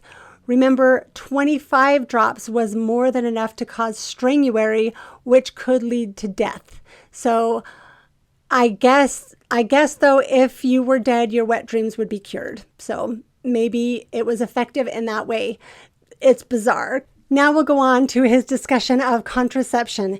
In chapter 1, he says the checks to be hereafter mentioned are the only moral restraints to population known to the writer that are unattended with serious objections. So again, the foremost thinker and writer and student on any of these topics. The first person to write about them in America, well, I guess the second, but who had made more of a study than any of the others, the first doctor to write about them, is saying, this is the very best I know of, right? So it would be completely false to claim that there was any better knowledge anywhere. So here's what he goes on to say. The first option he discusses is withdrawal, the one recommendation from his friend Owen. So keep in mind, Carlisle said the sponge was the only viable option.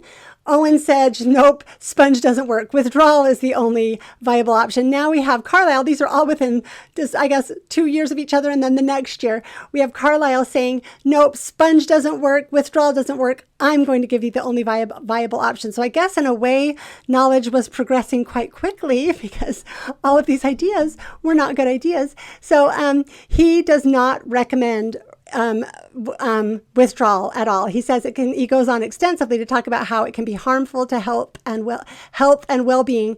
Keep in mind, had to be done every single time without fail. And he says, I leave it to everyone to decide for himself whether this check be so far from satisfactory as to not render some other very desirable. So he's like, we can all agree we need something better. So like Owen, he acknowledges that there was no to little knowledge of condoms or use for condoms. This is all he has to say about the idea of condoms. As to the badrouche, which consists in a covering used by the male, made of very delicate skin, so note he has to define it, it is by no means calculated to come into general use. It has been used to secure immunity from syphilitic infections. So again, not even part of the discussion. I will also point out, just talking about these things, there are no entries in the Webster 18.8 Comprehensive Dictionary for any of these terms. Badrouche, condom, contraception, right? Anything like it. And we've already covered this. The words didn't exist because the concepts did not exist. And so the next sentence is another check, which the old idea of conception has led some to recommend with considerable confidence, consists in introducing into the vagina previous to connection a very delicate piece of sponge moistened with water, to be immediately afterward withdrawn by means of a very narrow ribbon attached to it. But as our view would lead us to expect, this check has not been proved a sure preventative, so doesn't work. Okay, so like his friend Owen, he rejects Carlisle. I already said that. Now that he has correctly rejected the ideas offered by the two previous writers, the only two previous writers, he goes on to offer his best suggestion and the purpose of writing his book. It consists in syringing the vagina immediately after connection with a solution of sulfate of zinc, of alum, pearl ash, or any salt that acts chemically on the semen and at the same time produces no unfavorable effect on the female. Oh, it doesn't, huh? Glad he promised us that. A female syringe, which will be required in the use of the check, may be had at the shop of an apothecary for a shilling or less. So, okay. So much to talk about here. He goes on to describe the many benefits, many of which are that it doesn't inconvenience the men. This would have been the best, most cutting edge information of the day for those very few who had access to it. So only the people who got to read this book would even know about this, and it was the most advanced scientific knowledge at the time, medical knowledge at the time. So even if someone wants to claim that Bennett or Richards had access to these books, which there's absolutely no evidence to support and quite a bit of evidence to argue against, how would these ineffective remedies be effective for Joseph Smith? And how would women in Nauvoo get sponges, natural ocean sponges, right? How would they get female syringes? Was there an apothecary shop in Nauvoo that carried female syringes like there was in New York? Like, really, we need to think about this and apply it. Some might be thinking, maybe this could work. How do we know this doesn't work? He could be a good scientific doctor, and this could have been good advice. So I'm going to tell you his own way of coming up with this, which to the end of his life, he bragged about inventing this method of contraception. He says, such was my confidence in the chemical idea that I sat down and wrote this work in July 1831. But the reflection that I did not know that this check would never fail, and that if it should, I might do someone an injury in recommending it, caused the manuscript to lie on hand until the following December. Sometime in November, I fell in with an old acquaintance who agreeably surprised me by stating that to his personal knowledge, this last check had been used as above stated. I have since conversed with a gentleman with whom I was acquainted, who stated that, being in Baltimore some few years ago, he was there informed of this check by those who had no doubt of its efficacy.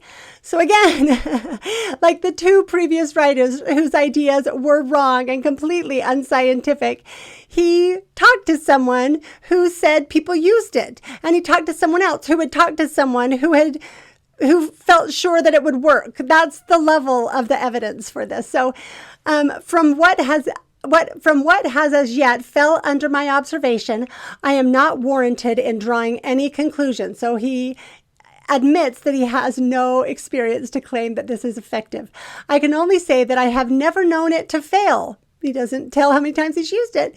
Such are my views on the whole subject, that it would require many instances of its reputed failure to satisfy me that such failures were not owing to an insufficient use of it. I even believe that quite cold water alone, if thoroughly used, would be sufficient, as the seminal animalculae are essential to impregnation. That's his word for sperm. All we have to do is change the condition of, or if you will, to kill them. And as they are so exceedingly small and delicate, this is doubtless easily done, and hence cold water may be sufficient. So you can either use these chemicals or just water, but all you need to do is basically douche after sex and you won't get pregnant. So, let's see, he does say he knows that a sponge soaked in cold water doesn't work, but maybe just cold water without the sponge will work. I will recommend at least 2 applications of the syringe, the sooner the surer, yet it is my permission that 5 minutes delay would not prove mischievous, perhaps not 10. So somewhere between 5 and 10 minutes later, you need to douche and you won't get pregnant. What has now been advanced in this work will enable the reader to judge for himself or herself of the efficacy of the chemical or syringe check, and will probably determine whether I am correct in this matter. I do not know that those married females who have much desire to escape will not stand for a little trouble of using this check, especially when they consider that on the score of cleanliness and health alone, it is worth the trouble. So even if you're not trying to avoid pregnancy, you should just be douching with these chemicals for your health and cleanliness. So honestly, this reminds me of the atrocious 1950s Lysol ads. Maybe some of you have seen these. They were designed to scare women into douching with Lysol in order to keep their husband. Otherwise, he would apparently be too grossed out and would leave them.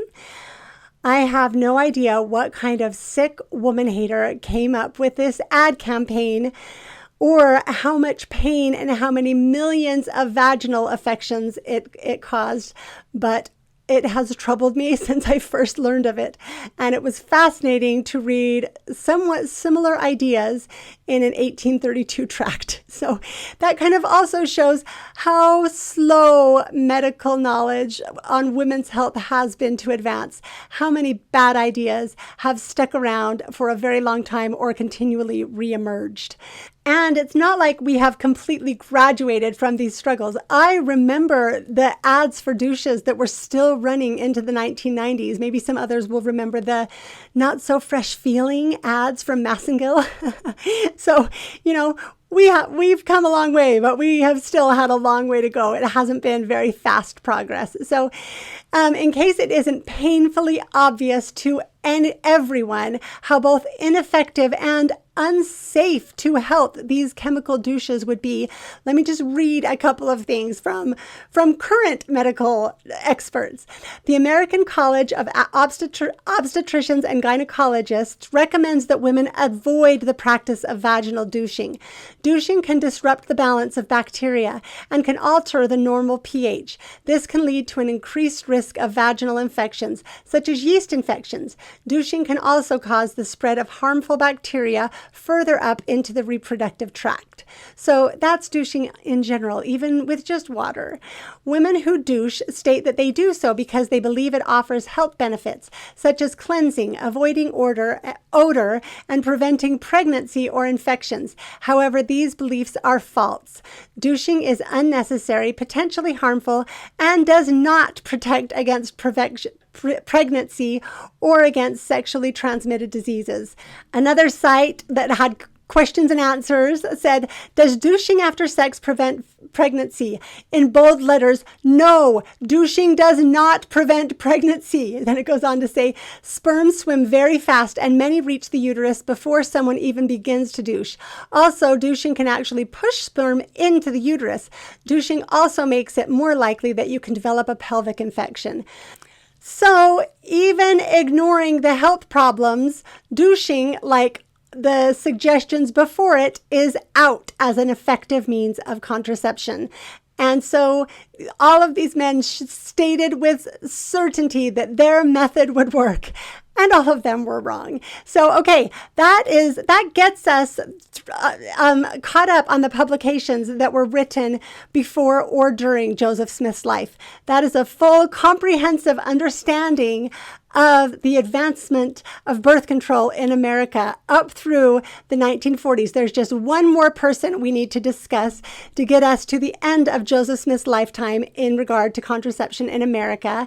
And this time it's a woman. Her name is Anne Lohman, the infamous Madame Restell. She was known as in all the papers as the wickedest woman in New York.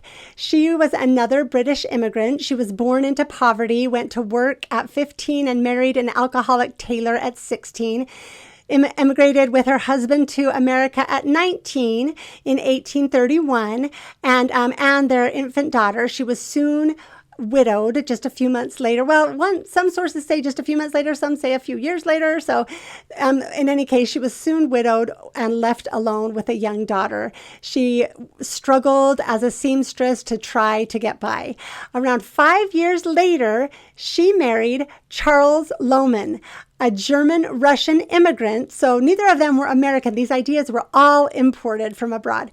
A German-Russian immigrant working as a printer at the New York Herald, who belonged to the same free thinkers clubs as Owen and Knowlton, the two previous writers, and had already worked on republications of both Moral Physiology and Fruits of Philosophy, and had himself begun to publish some Malthusian tracts on population control and contraception. So see how it all comes from the same sources? It was not part of American culture before this time.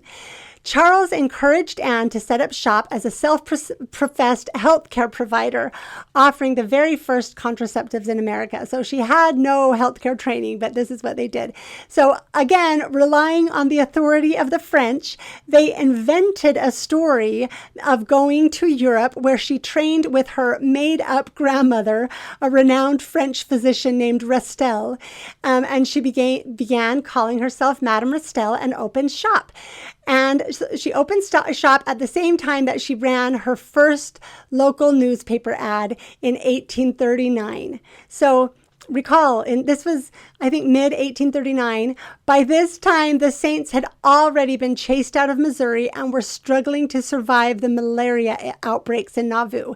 So just to give us the timeline of what was happening, I very much doubt any of them, including John Bennett or Willard Richards, who, unlike Madame Restell, were both actually doctors, were visiting Madame Restell's New York. I want to talk really quickly about the claims that John Bennett Bennett and Willard Richards were doctors, so therefore they could provide abortions. Keep in mind that Knowlton was the first doctor to write anything on these topics. Being a doctor did not mean you had access to some magical knowledge that had not yet been discovered or taught in any medical school, because it didn't yet exist. Okay, so continuing on, this is her first ad. I'll read it to you. To married women, it is not but too well known that the families of the married often increase beyond what the happiness of those who give them birth would dictate. Is it moral for parents to increase their families regardless of consequences to themselves or the well-being of their offspring, when a simple, easy, healthy, and certain remedy is within our control? They often overstate the effectiveness of their wares. The advertiser, feeling the importance of this subject and esteeming the vast benefit resulting to thousands by the adoption of means prescribed by her, has opened an office where married females can obtain the desired information. And so she began selling preventative powders and female monthly pills. I will point out that she advertises to married women so that it would be at all socially acceptable. She certainly didn't only treat married women. So just to clarify that. We don't know exactly what her remedies contained, but we do have one case of a doctor who analyzed one of her products. He was treating one of the women that she killed, analyzing one of her products, and said it contained oil of tansy and spirits of turpentine, and said it was not safe and nobody should take it. So this is actually, these sources are where we get our knowledge about what 19th century abortions might have been, were from these works. This is the only knowledge that we have. So from what I can find, her remedies were certainly not generally effective, and the safety, I don't know about. She charged women for remedies to prevent conception or cause miscarriages, and then charged them much more to come in for surgical remedies when her initial remedies failed. We know from one of the women who died from the surgical procedure she offered that it was not her who performed them. They were performed by one or two men, so possibly her husband and then either a brother or a friend from the Freethinker societies. So keep in mind, even in 1870, so many decades later, after 30 years of important advancement in abortion techniques and general surgical techniques, the death rate for women given abortions by doctors in America was still over 30%. Okay, did you hear that? So, claiming that abortions were viable options is ridiculous. So despite the pain and the danger, Madame Rastell's became a thriving business because it was the only option. There was no other form of contraception known before her shop opened. But there was immediate backlash. Her massive moral outrage resulted immediately, and with multiple claims of women being harmed or killed by her remedies and surgical procedures, she started facing legal charges within her very first year of business. Her many trials were covered in the newspapers, which is how she became known as the wickedest woman in New York.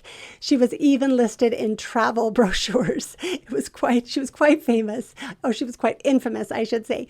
She was charged repeatedly and spent time in prison, although she was often let off on technicalities or because the women who would have testified against her had died. As a direct result of her activities and the fallout, it's hard to know exactly how many women died, but there were several accusations, and many women wouldn't have said it was because of her because they wouldn't want it to be known what they had done. So because of her activities and the fallout and the difficulties in prosecution, New York State officially banned abortions in 1845. But she continued her business, just no longer advertising abortions, although she continued to provide them, but often at exorbitant prices. When she treated wealthy women, she did basically extort them. She would charge them upwards of $1,000. So like polygamy, the Civil War took attention off her activities, and she continued to thrive, becoming extremely wealthy in the process. But after the war, her troubles resumed. Since there were no safe options for either herbal or surgical prevention or abortion, women kept being harmed and killed by her remedies and surgeries, which again would have been a knitting needle. That was the advancement of the knowledge at this time. She didn't have any more advanced knowledge than what Carlyle had written about in his first book. She had no more advanced techniques than what he had already decried. And so with the increasingly stringent laws, she was prosecuted again and arrested and ended up committing suicide in 1878. So that gets us all the way through the discussion of any form of birth control in America during Joseph's lifetime. During Restell's lifetime, after Joseph had already been killed, there were other cases of people being charged for murder, other doctors being charged for murder for women who died from abortions they provided. So even doctors did not have any safe form of abortion. That point needs to be made very clear. They also didn't have any good method of contraception. So I thought that this was all very well known, but apparently in the need to justify Joseph's polygamy without any children, we seem to have forgotten some very basic but inconvenient historical facts. So I'll quote a little bit from ChatGPT. In the 1840s, abortions were extremely unsafe and often posed significant risk to the woman's health and life. The medical knowledge and technology available at the time did not allow for safe and effective abortions. Again, quoting from ChatGPT, some substances such as toxic herbal mixtures or corrosive chemicals like turpentine or soap solution, remember what we read about Madame Restell, were sometimes used to induce abortion. These methods were highly dangerous and frequently caused severe harm to women. Many women turned to herbal remedies such as pennyroyal, tansy, or ergot, which were believed to induce abortions. These methods were often ineffective and could cause serious complications. Okay, so there's an overview of the truth of contraception and abortion in the 1840s. Remember Carlyle's take on abortion, and that Restell would have had no better information. Just as a reminder, I'll read it again.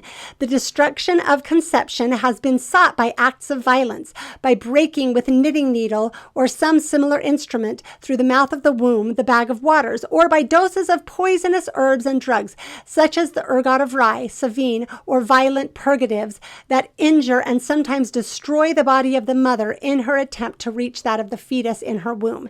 The first, the surgical method, is the safer of the two, but not a safe means of destroying a conception. There is danger, and the operation must be repugnant to the feelings of the female who has any good feelings remaining. Either case is dreadful, truly dreadful. The foremost family planning, population control activist and advocate telling us the truth about abortion at that time period during those decades. So, okay, then we need to look at this. Let's consider a couple of other things as we're claiming how safe abortions would have been. Just one point to consider, Dr. Lister, for those who have heard of him, he was the British surgeon who first developed and advocated for sterilization of hands and instruments before surgery. He didn't develop his ideas until the 1860s, and it really was the turning point where a hospital was more likely to kill you than to cure you, to hospitals becoming places generally of healing instead of death. So his advocacy for washing instruments, sanitizing, changed everything on the surgical and medical front. But even he, in the 1860s, when he presented these ideas, was mocked terribly. He was mocked and ridiculed for daring to believe and advocating for something everyone knew could not be true. That sounds familiar, I have to say. So doctors in America did not even begin to sterilize instruments until the 1880s. And it wasn't until the 1900s when the autoclave, which had been invented in France in 1879, became widely available in America, that the practice began to become widespread. So it wasn't until the 1900s that doctors in America were sanitizing their instruments. So at Madame Rastell's, the knitting needle or whatever they used to surgically end a pregnancy would likely not have even been washed. We don't know. It would not have been a safe option. Nobody knew how to do any of this safely, and massive infections would certainly occur. And uterine infections would be extremely difficult, if not impossible, to treat without antibiotics, which would not be discovered until over 100 years later. That's the situation. We need to acknowledge this. And that's not even considering the many dangers that are possible with these kinds of abortions, one of which is the baby not being automatically evacuated after the insertion of a knitting needle.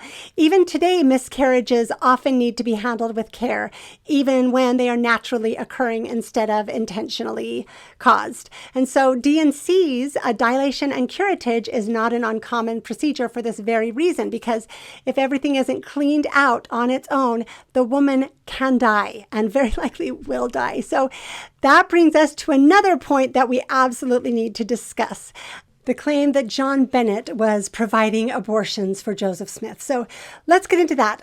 There aren't that many claims about it. There are just a few, and most of them talk about John Bennett promising that he could give medicine to end an abortion if someone got in trouble. So a couple of things to look at here. John Bennett was a known liar and womanizer, and he would be far from the first man who ever lied to a woman in order to seduce her. How many stories are there throughout time of men promising that he would marry her if she slept with him, and then she's left in a terrible situation, right? These kind of men are notorious for saying whatever they need to get their way with a woman. So having these reports that John Bennett and his cronies were promising that he could take care of something if the woman got in trouble is it's only evidence that he was lying to women to seduce them. It should not be accepted as evidence that he had some magical knowledge of preventative measures that were not known yet. I don't know what he would have known of that these other men didn't know about, and Madame Rastell, right? Also, was he disclosing to the women how awful any experience with medications would be, and that they were very likely to die, but after massive suffering first? Is this what he was telling these women in his effort to seduce them? So first of all, I think we should be very skeptical about John Bennett's promises to women being evidence that he could follow through on them. But then from there, we make this huge leap to say that John Bennett's false promises to women are somehow evidence that he was Joseph's personal abortion provider. This one we really need to get into. So the main claim I know of for this, for the main testimony I know of for this claim, or really the only one, is Sarah Pratt. And I want to look into that. So Sarah Pratt is the justifiably disgruntled first wife of Orson Pratt. She gave this testimony in 1886, just after the 57-year-old Orson married his 10th wife, who was 16. So yeah, I think she had a right to be very annoyed. So we need to look at what she said, because also we need to keep in mind that Sarah Pratt already has some questionable elements as to her credibility from throughout her life. So here's the testimony that she gave to anti-Mormons. She claimed that one day while talking to Bennett, I observed that he held something in the left sleeve of his coat. Bennett smiled and said, "Oh, a little job for Joseph. One of his women is in trouble." Saying this, he took the thing out of his left sleeve. It was a pretty long instrument of a kind I had never seen before.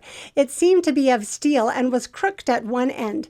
I heard afterward that the operation had been performed, that the woman was very sick, and that Joseph was very much afraid that she might die, but she recovered. Okay, let's look at this claim, right? So again, a D&C is a dilation and curettage, right? There are two tools needed for it, a dilator, a cervical dilator, and what's called a curette. So the cervical dilator dilates the cervix. The curette it's a long spoon a long handle with a curve on the end that's used to scrape and clean the walls of the uterus, right? I will say I have had a D&C before without anesthesia, and it is not anything that any woman would sign up for voluntarily. Horrible, horrible amount of pain. So, okay, but let's go on with this idea, right? So Sarah claimed that John showed her a curette. That's what that would have been on his way to perform an abortion for Joseph. A couple of pieces we need to look at. John Bennett left Nauvoo in 1842, right? So this would have had to be in early 1842 or before that he had a curette. So here's the problem. The curette was not invented until 1843 by a doctor in France. So no curette would have existed before 1843, and certainly no curette would have existed in America until several years after that. And even then, it would have come to like the main medical establishments in New York or the big cities, not out to little towns throughout the West, right? That took many, many more years until D&Cs were widely available in America. And so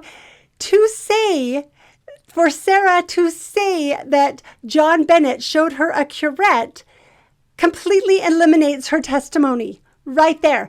Here's the problem. It's interesting because, anachronisms are hard. They stink. I know a lot of people who reject the Book of Mormon, again, based on anachronisms, are fine accepting this testimony of Sarah Pratt. By 1886, when Sarah Pratt gave this testimony, D&Cs would be widely available in America for the most part. She could very well have been familiar with one. She might have even had one. Who knows? So she had her 1886 body of knowledge that she mistakenly tried to apply to a testimony of something that happened in or before 1842. And by doing that, she got herself in trouble. We know that this testimony is completely false, and it needs to be soundly, once and for all, completely rejected.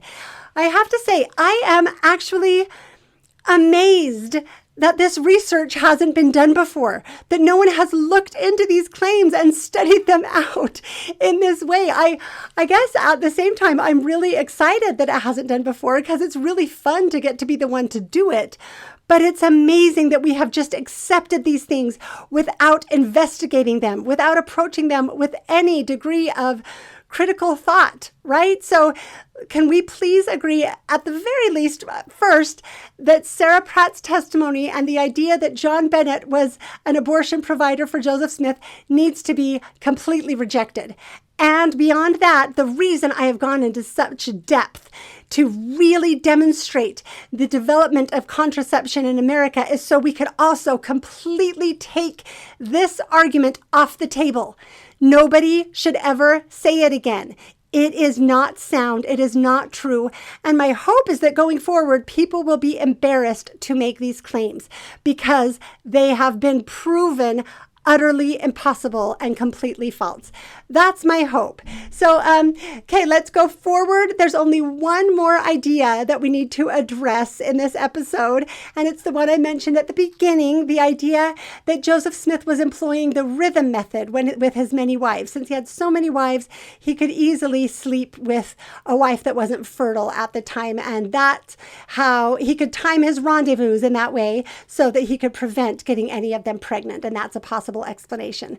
So I have to say that I was pretty mercilessly mocked for daring to make the perfectly plausible suggestion that Heber C. Kimball and Brigham Young could have employed a third person to pretend to be Joseph Smith in their efforts to seduce Martha Brotherton. I was accused of rampant speculation, of being a fiction writer, and things way worse than that. So I just want to say that yes, that was speculative. I am looking at information going, how could that have worked? Because because it doesn't make sense, right? I will say that possibility is completely in sync with the historical and testimonial record that we have. It is perfectly plausible. This, however, the idea that Joseph Smith was employing the rhythm method with his wives, completely speculative, rampant speculation, not a shred of evidence. And we're going to do the work of actually looking at the history to see if it is even remotely plausible. Spoiler, it's not. So again, Kay, let's look into this because I think it's important. So I'm going to address this a couple of ways. I want you, though, to don't stop watching until I finish, because I don't want you to miss the punchline. I just want to kind of tell you how I thought about this claim. My first thought was, how in the world would Joseph implement this with his many wives? How would he manage it and carry it out? First, anyone who has actually ever implemented the rhythm method, natural family planning, knows that for it to be at all successful, you absolutely need a thermometer, because you need to take your temperature at the same time every day, and you need to carefully track it so that you can know when you're fertile, right? That's one of the reasons that it never worked for me. I had too many babies and children to ever be able to take my temperature at the same time every day and track it. And I had too much ADD to ever keep records that carefully. And so anyway, that's what you need for natural family planning. And I was like, where were these women supposed to be getting thermometers? And then read that, the clinical thermometer wasn't invented until 1867 in London. So again, that's a problem, but maybe we can give him a pass and say, well, it wasn't going to be very effective, but it was at least an option to maybe lower the numbers of pregnancies. So, okay, we can give him a pass on that first piece. But then I still wondered how in the world Joseph would have taught this to his many wives, because even now, people don't know about this until they actually read the book, Natural Family Planning. You have to learn these things. It's not like it's just automatic, women just automatically know these things and no one has to teach them. How would these women have learned that? And then more importantly, how would this be managed? This would have actually been a big, complicated organization to run, right? So all of these women had to be taught how to keep track of their fertility. Then they needed to report it either directly to Joseph or to one another or to whoever was managing the harem. Joseph didn't have the benefit of eunuchs that, more ancient polygamist kings would have had to manage their harem. He had to do this on his own and in secret, right? So somehow the women were all keeping track of their cycles, even though we have no records anywhere of any women ever doing that. But beyond that, they were communicating that to Joseph, I guess, who was using that information. Like the back and forth notes, remember, it had to be super secret. There couldn't be any communication, but he was somehow using that communication to set up his secret trysts, where he needed a secret location and the time, and he had to incorporate this other huge piece of knowledge, keeping track of the fertility cycles of his many wives. Okay, I thought that right there was enough to call a giant BS on this entire idea. But it gets a lot better. This is the part I wanted you to hear, because we don't need any of this. The rhythm method relies on a great deal of reproductive knowledge that we have access to, so we can just take it for granted, assuming that it's just automatically known, not recognizing that it is modern technology that we have benefited from because of work that was done throughout both the 19th and especially the 20th century in this case. So speaking of modern knowledge, I just want to point out, because this was mentioned, that actually I just want to say, read studies, because several studies have been done that have officially proven that women's cycles do not sync up when they are living in the same home. Many women have always known that, but it's now been scientifically proven. So we can just add that little bit of knowledge to the things that are good to know if we're going to try to talk about women's reproduction with any degree of credibility. So, okay, first of all, by doing just a few minutes of research, which I highly recommend, I learned that practically nothing was known about human fertility in the early 19th, well, anytime in the 19th century, certainly not in the 1940s. I already read examples of the cutting edge knowledge in the 1840s. I'm saying the wrong century, in the 1830s, right? And things were not progressing quickly at this time. So remember the cutting edge absorption theory and the assumption that men implanted the seed, that was the only necessary ingredient, that just needed the womb to grow in, right? All of these things. Or Knowlton's advice that a woman is most fertile immediately after her period. Okay, there's a little bit of the information, but it gets a lot better. It wasn't until 1905, almost 60 years after Joseph's death, that Van de Velde, a Dutch gynecologist, learned that women ovulate and only once per cycle. Okay, right? So by 1905, gynecology existed, because Sims had begun it, the father of gynecology, but they still didn't know about ovulation, and it was Van de Velde that had to learn that women ovulate once per cycle. That was 1905. We're talking about the 1840s, right? Then it took another 15 to 20 years for two more doctors to figure out that when a woman ovulates, that it's about 14 days before menstruation. That's how we got that bit of knowledge. Then it was not until the 1930s that another Dutch physician finally put this information together to develop the first timing-based rhythm method. Okay, 1930. So when we want to say someone in 1930 could practice family planning, yes, they could, because this was developed in 1930. So by the 1930s, it would have been known and available. The 1840s are not the same as the 1930s. And in the 1930s, this would have been the brand new cutting edge information.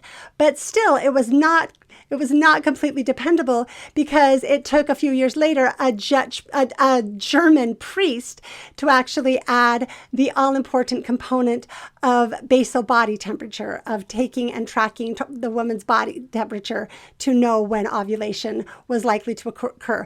That was an essential part to make this actually reliable and effective. And then it wasn't until, I think, the 1960s that the actual rhythm method was born, because during the late 50s and early 60s, the discovery of the consistency of vaginal fluid and how that played into fertility, that discovery was made. So that added the final component to natural family planning, which was what they call vaginal mucus in that, so, right? So by the 1960s, we had a fully established practice of natural family planning, otherwise known as the rhythm method. We had a much, much, much less effective, only timing-based rhythm method by the 1930s. We had none of that anywhere in the 1800s, let alone the 1840s, let alone that someone would have known about in Nauvoo. So again, I have to say that if Joseph Smith did have knowledge of and access to and the ability to implement technologies that would not be developed until over 100 years after his death, he was a prophet indeed. So if we are going to take any of these claims, we have to all agree that Joseph Smith was much more of a prophet than any of us have ever believed him to be, right? So for those inclined to mock polygamy deniers for coming up with perfectly plausible explanations for things like Martha Brotherton's testimony, please recognize the massive latitude that you have allowed yourselves to come up with not only unsupported, but literally impossible explanations for the problems on your side of the argument. So I hope that, again, all of these ideas will be completely put to rest to avoid future embarrassment, because I don't think these are good arguments. And so and I think, again, it's good for all of us to introspect and recognize, okay, where am I coming up with speculation? Where am I using motivated reasoning? Where am I, right? Because we all are doing it. That's not an excuse to say I can do it. I'm not saying that. I'm saying we need to acknowledge. No one should say, I don't have any bias. I'm not subject to motivated reasoning. I'm not wearing polygamy glasses. Nobody should ever say that. We should instead try to find the areas where we maybe are doing that. That will help us get to truth much better and much faster. So Okay, for all of this long discussion, I'm going to sum it up during this way. To claim that women during the 1800s or at any other time had knowledge of and or access to birth control or abortion is completely and utterly false.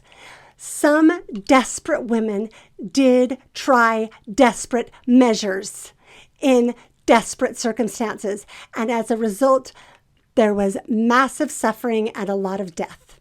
Right? To claim otherwise, it's so weird that people who claim this are completely ignoring and denying the horrible struggles of women, especially unwed mothers throughout time. It's as if they are claiming that unintended pregnancies never happened, or at least never needed to happen unless women were, stupid, aimless yokels who weren't smart enough to take care of themselves.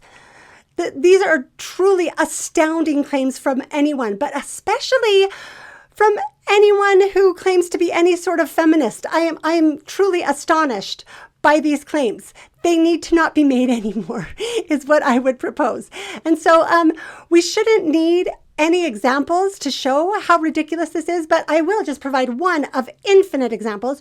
Remember the horrible mother and baby homes in Ireland with the forced adoptions that started, I think, in the 1950s and were still occurring up until the 1970s?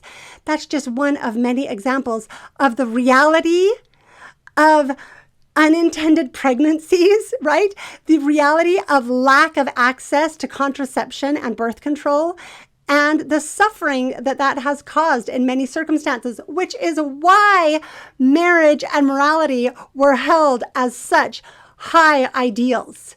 Those were the important things. And in some ways, things have gotten better. In some ways, I would say they haven't gotten better because we have discarded the ideals of marriage and morality, which I personally don't believe serves our society well. So anyway, to flippantly say that just because it was a long time ago, we shouldn't assume that they didn't have all of the knowledge and information and technology that we have is also a ridiculous claim. I mean, we could just as easily say, just because they were in the 1800s doesn't mean that we should assume they didn't have airplanes and computers, right? Like, that's what we're saying here. It is so easy to track the development of technologies. We have the ability to do it. I've just demonstrated it.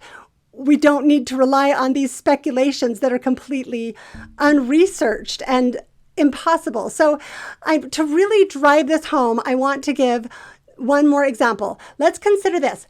The first automobile was invented in 1893, right? So before the rhythm method, right? It was available for very limited sale in 1896, and it wasn't until December of 1899 that the president of the United States first rode in an automobile, right? That's when we got cars. It wasn't until 1913 that Ford developed his assembly line, and still there weren't gas stations and roads and all the things needed. So it wasn't until 1930 that even half of American families had a car. By 1930, about half of American families had one car, right? Let's look at the light bulb. It was first invented in 1879, but that first one lasted only about 40 hours. It wasn't until 1883 that the first electrical grid was developed in Roselle, New Jersey, so people could actually use light bulbs in that one little town. And it wasn't until 1925 that half of American homes had electric lighting. So again, still 5 years before the rhythm method was even proposed. The unreliable rhythm method, right? So let's look at this honestly. Claiming that Joseph and his wives implemented any of these methods of contraception, which again goes completely against any testimonial evidence, not to mention the historical evidence, right? That they were using any of these things when they were based on technologies which would not be developed or available until after half of the country had cars and electric lights is far more outlandish than claiming that he would get up in the middle of the night, flip the light switch on at the Nauvoo house, call one of his wives on the telephone, then hop in his Model T to go pick her up, right? That is a more plausible story than the story that we are telling to to justify Joseph not having children. I hope that puts it into context for people.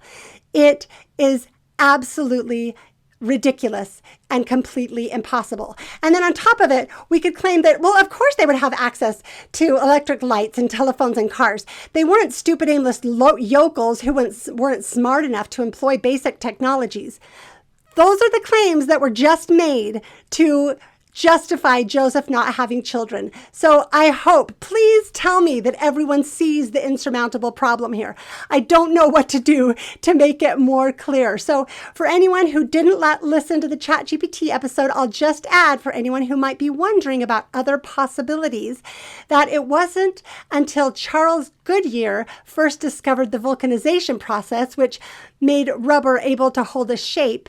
That wasn't patented until 1844, and condoms were not produced and available at all until 1855, and still would have been in very small, very scantily available, and considered to be extremely immoral, right? And then diaphragms, right? Diaphragms were invented in Germany in the 1880s, and they only came to America because Margaret Sanger was traveling in Europe and discovered them, and she started secretly importing them using her husband's oil factory as a cover.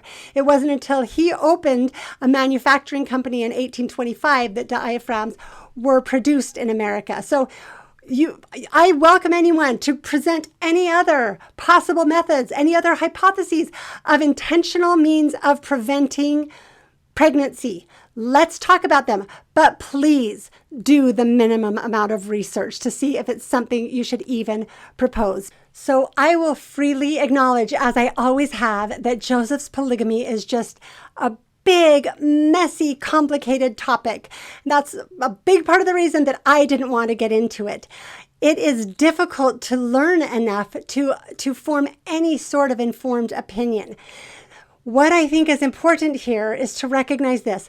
I am not claiming that anyone who doesn't agree with me is an idiot, is a conspiracy theorist, is incapable of critical thought. I'm not making those claims. I understand why people see it the other way. What I am adamantly claiming is that this subject is far from settled, and that name-calling adds nothing to the discussion, right? Those are merely tactics to try to shame and silence people so that you don't have to deal with the actual evidence. And I will adamantly claim that the case against Joseph's polygamy is extremely strong and has not been even close to adequately responded to. This is a new, big body of evidence that I hope people will consider and maybe, again, put it on the scales. Instead of just hearing this and getting mad or having the knee-jerk reaction of coming up with some other interesting excuse, actually consider the evidence and whether it should begin to shift the conclusions that you have drawn. I think that that's what evidence should do for all of us. It should allow us to reconsider our conclusions. That's what I very much hope that this will do.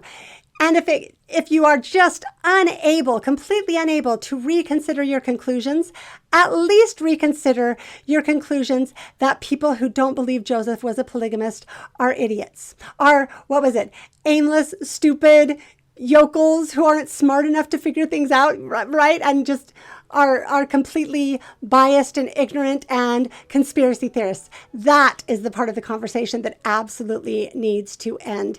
And we need to have better discussions and better evidence. So thank you again for sticking with me for this long episode. Next week, hopefully will be part 2, where we talk about a lot more evidence of the insurmountable problem of no children. So thanks again, and I will see you next time.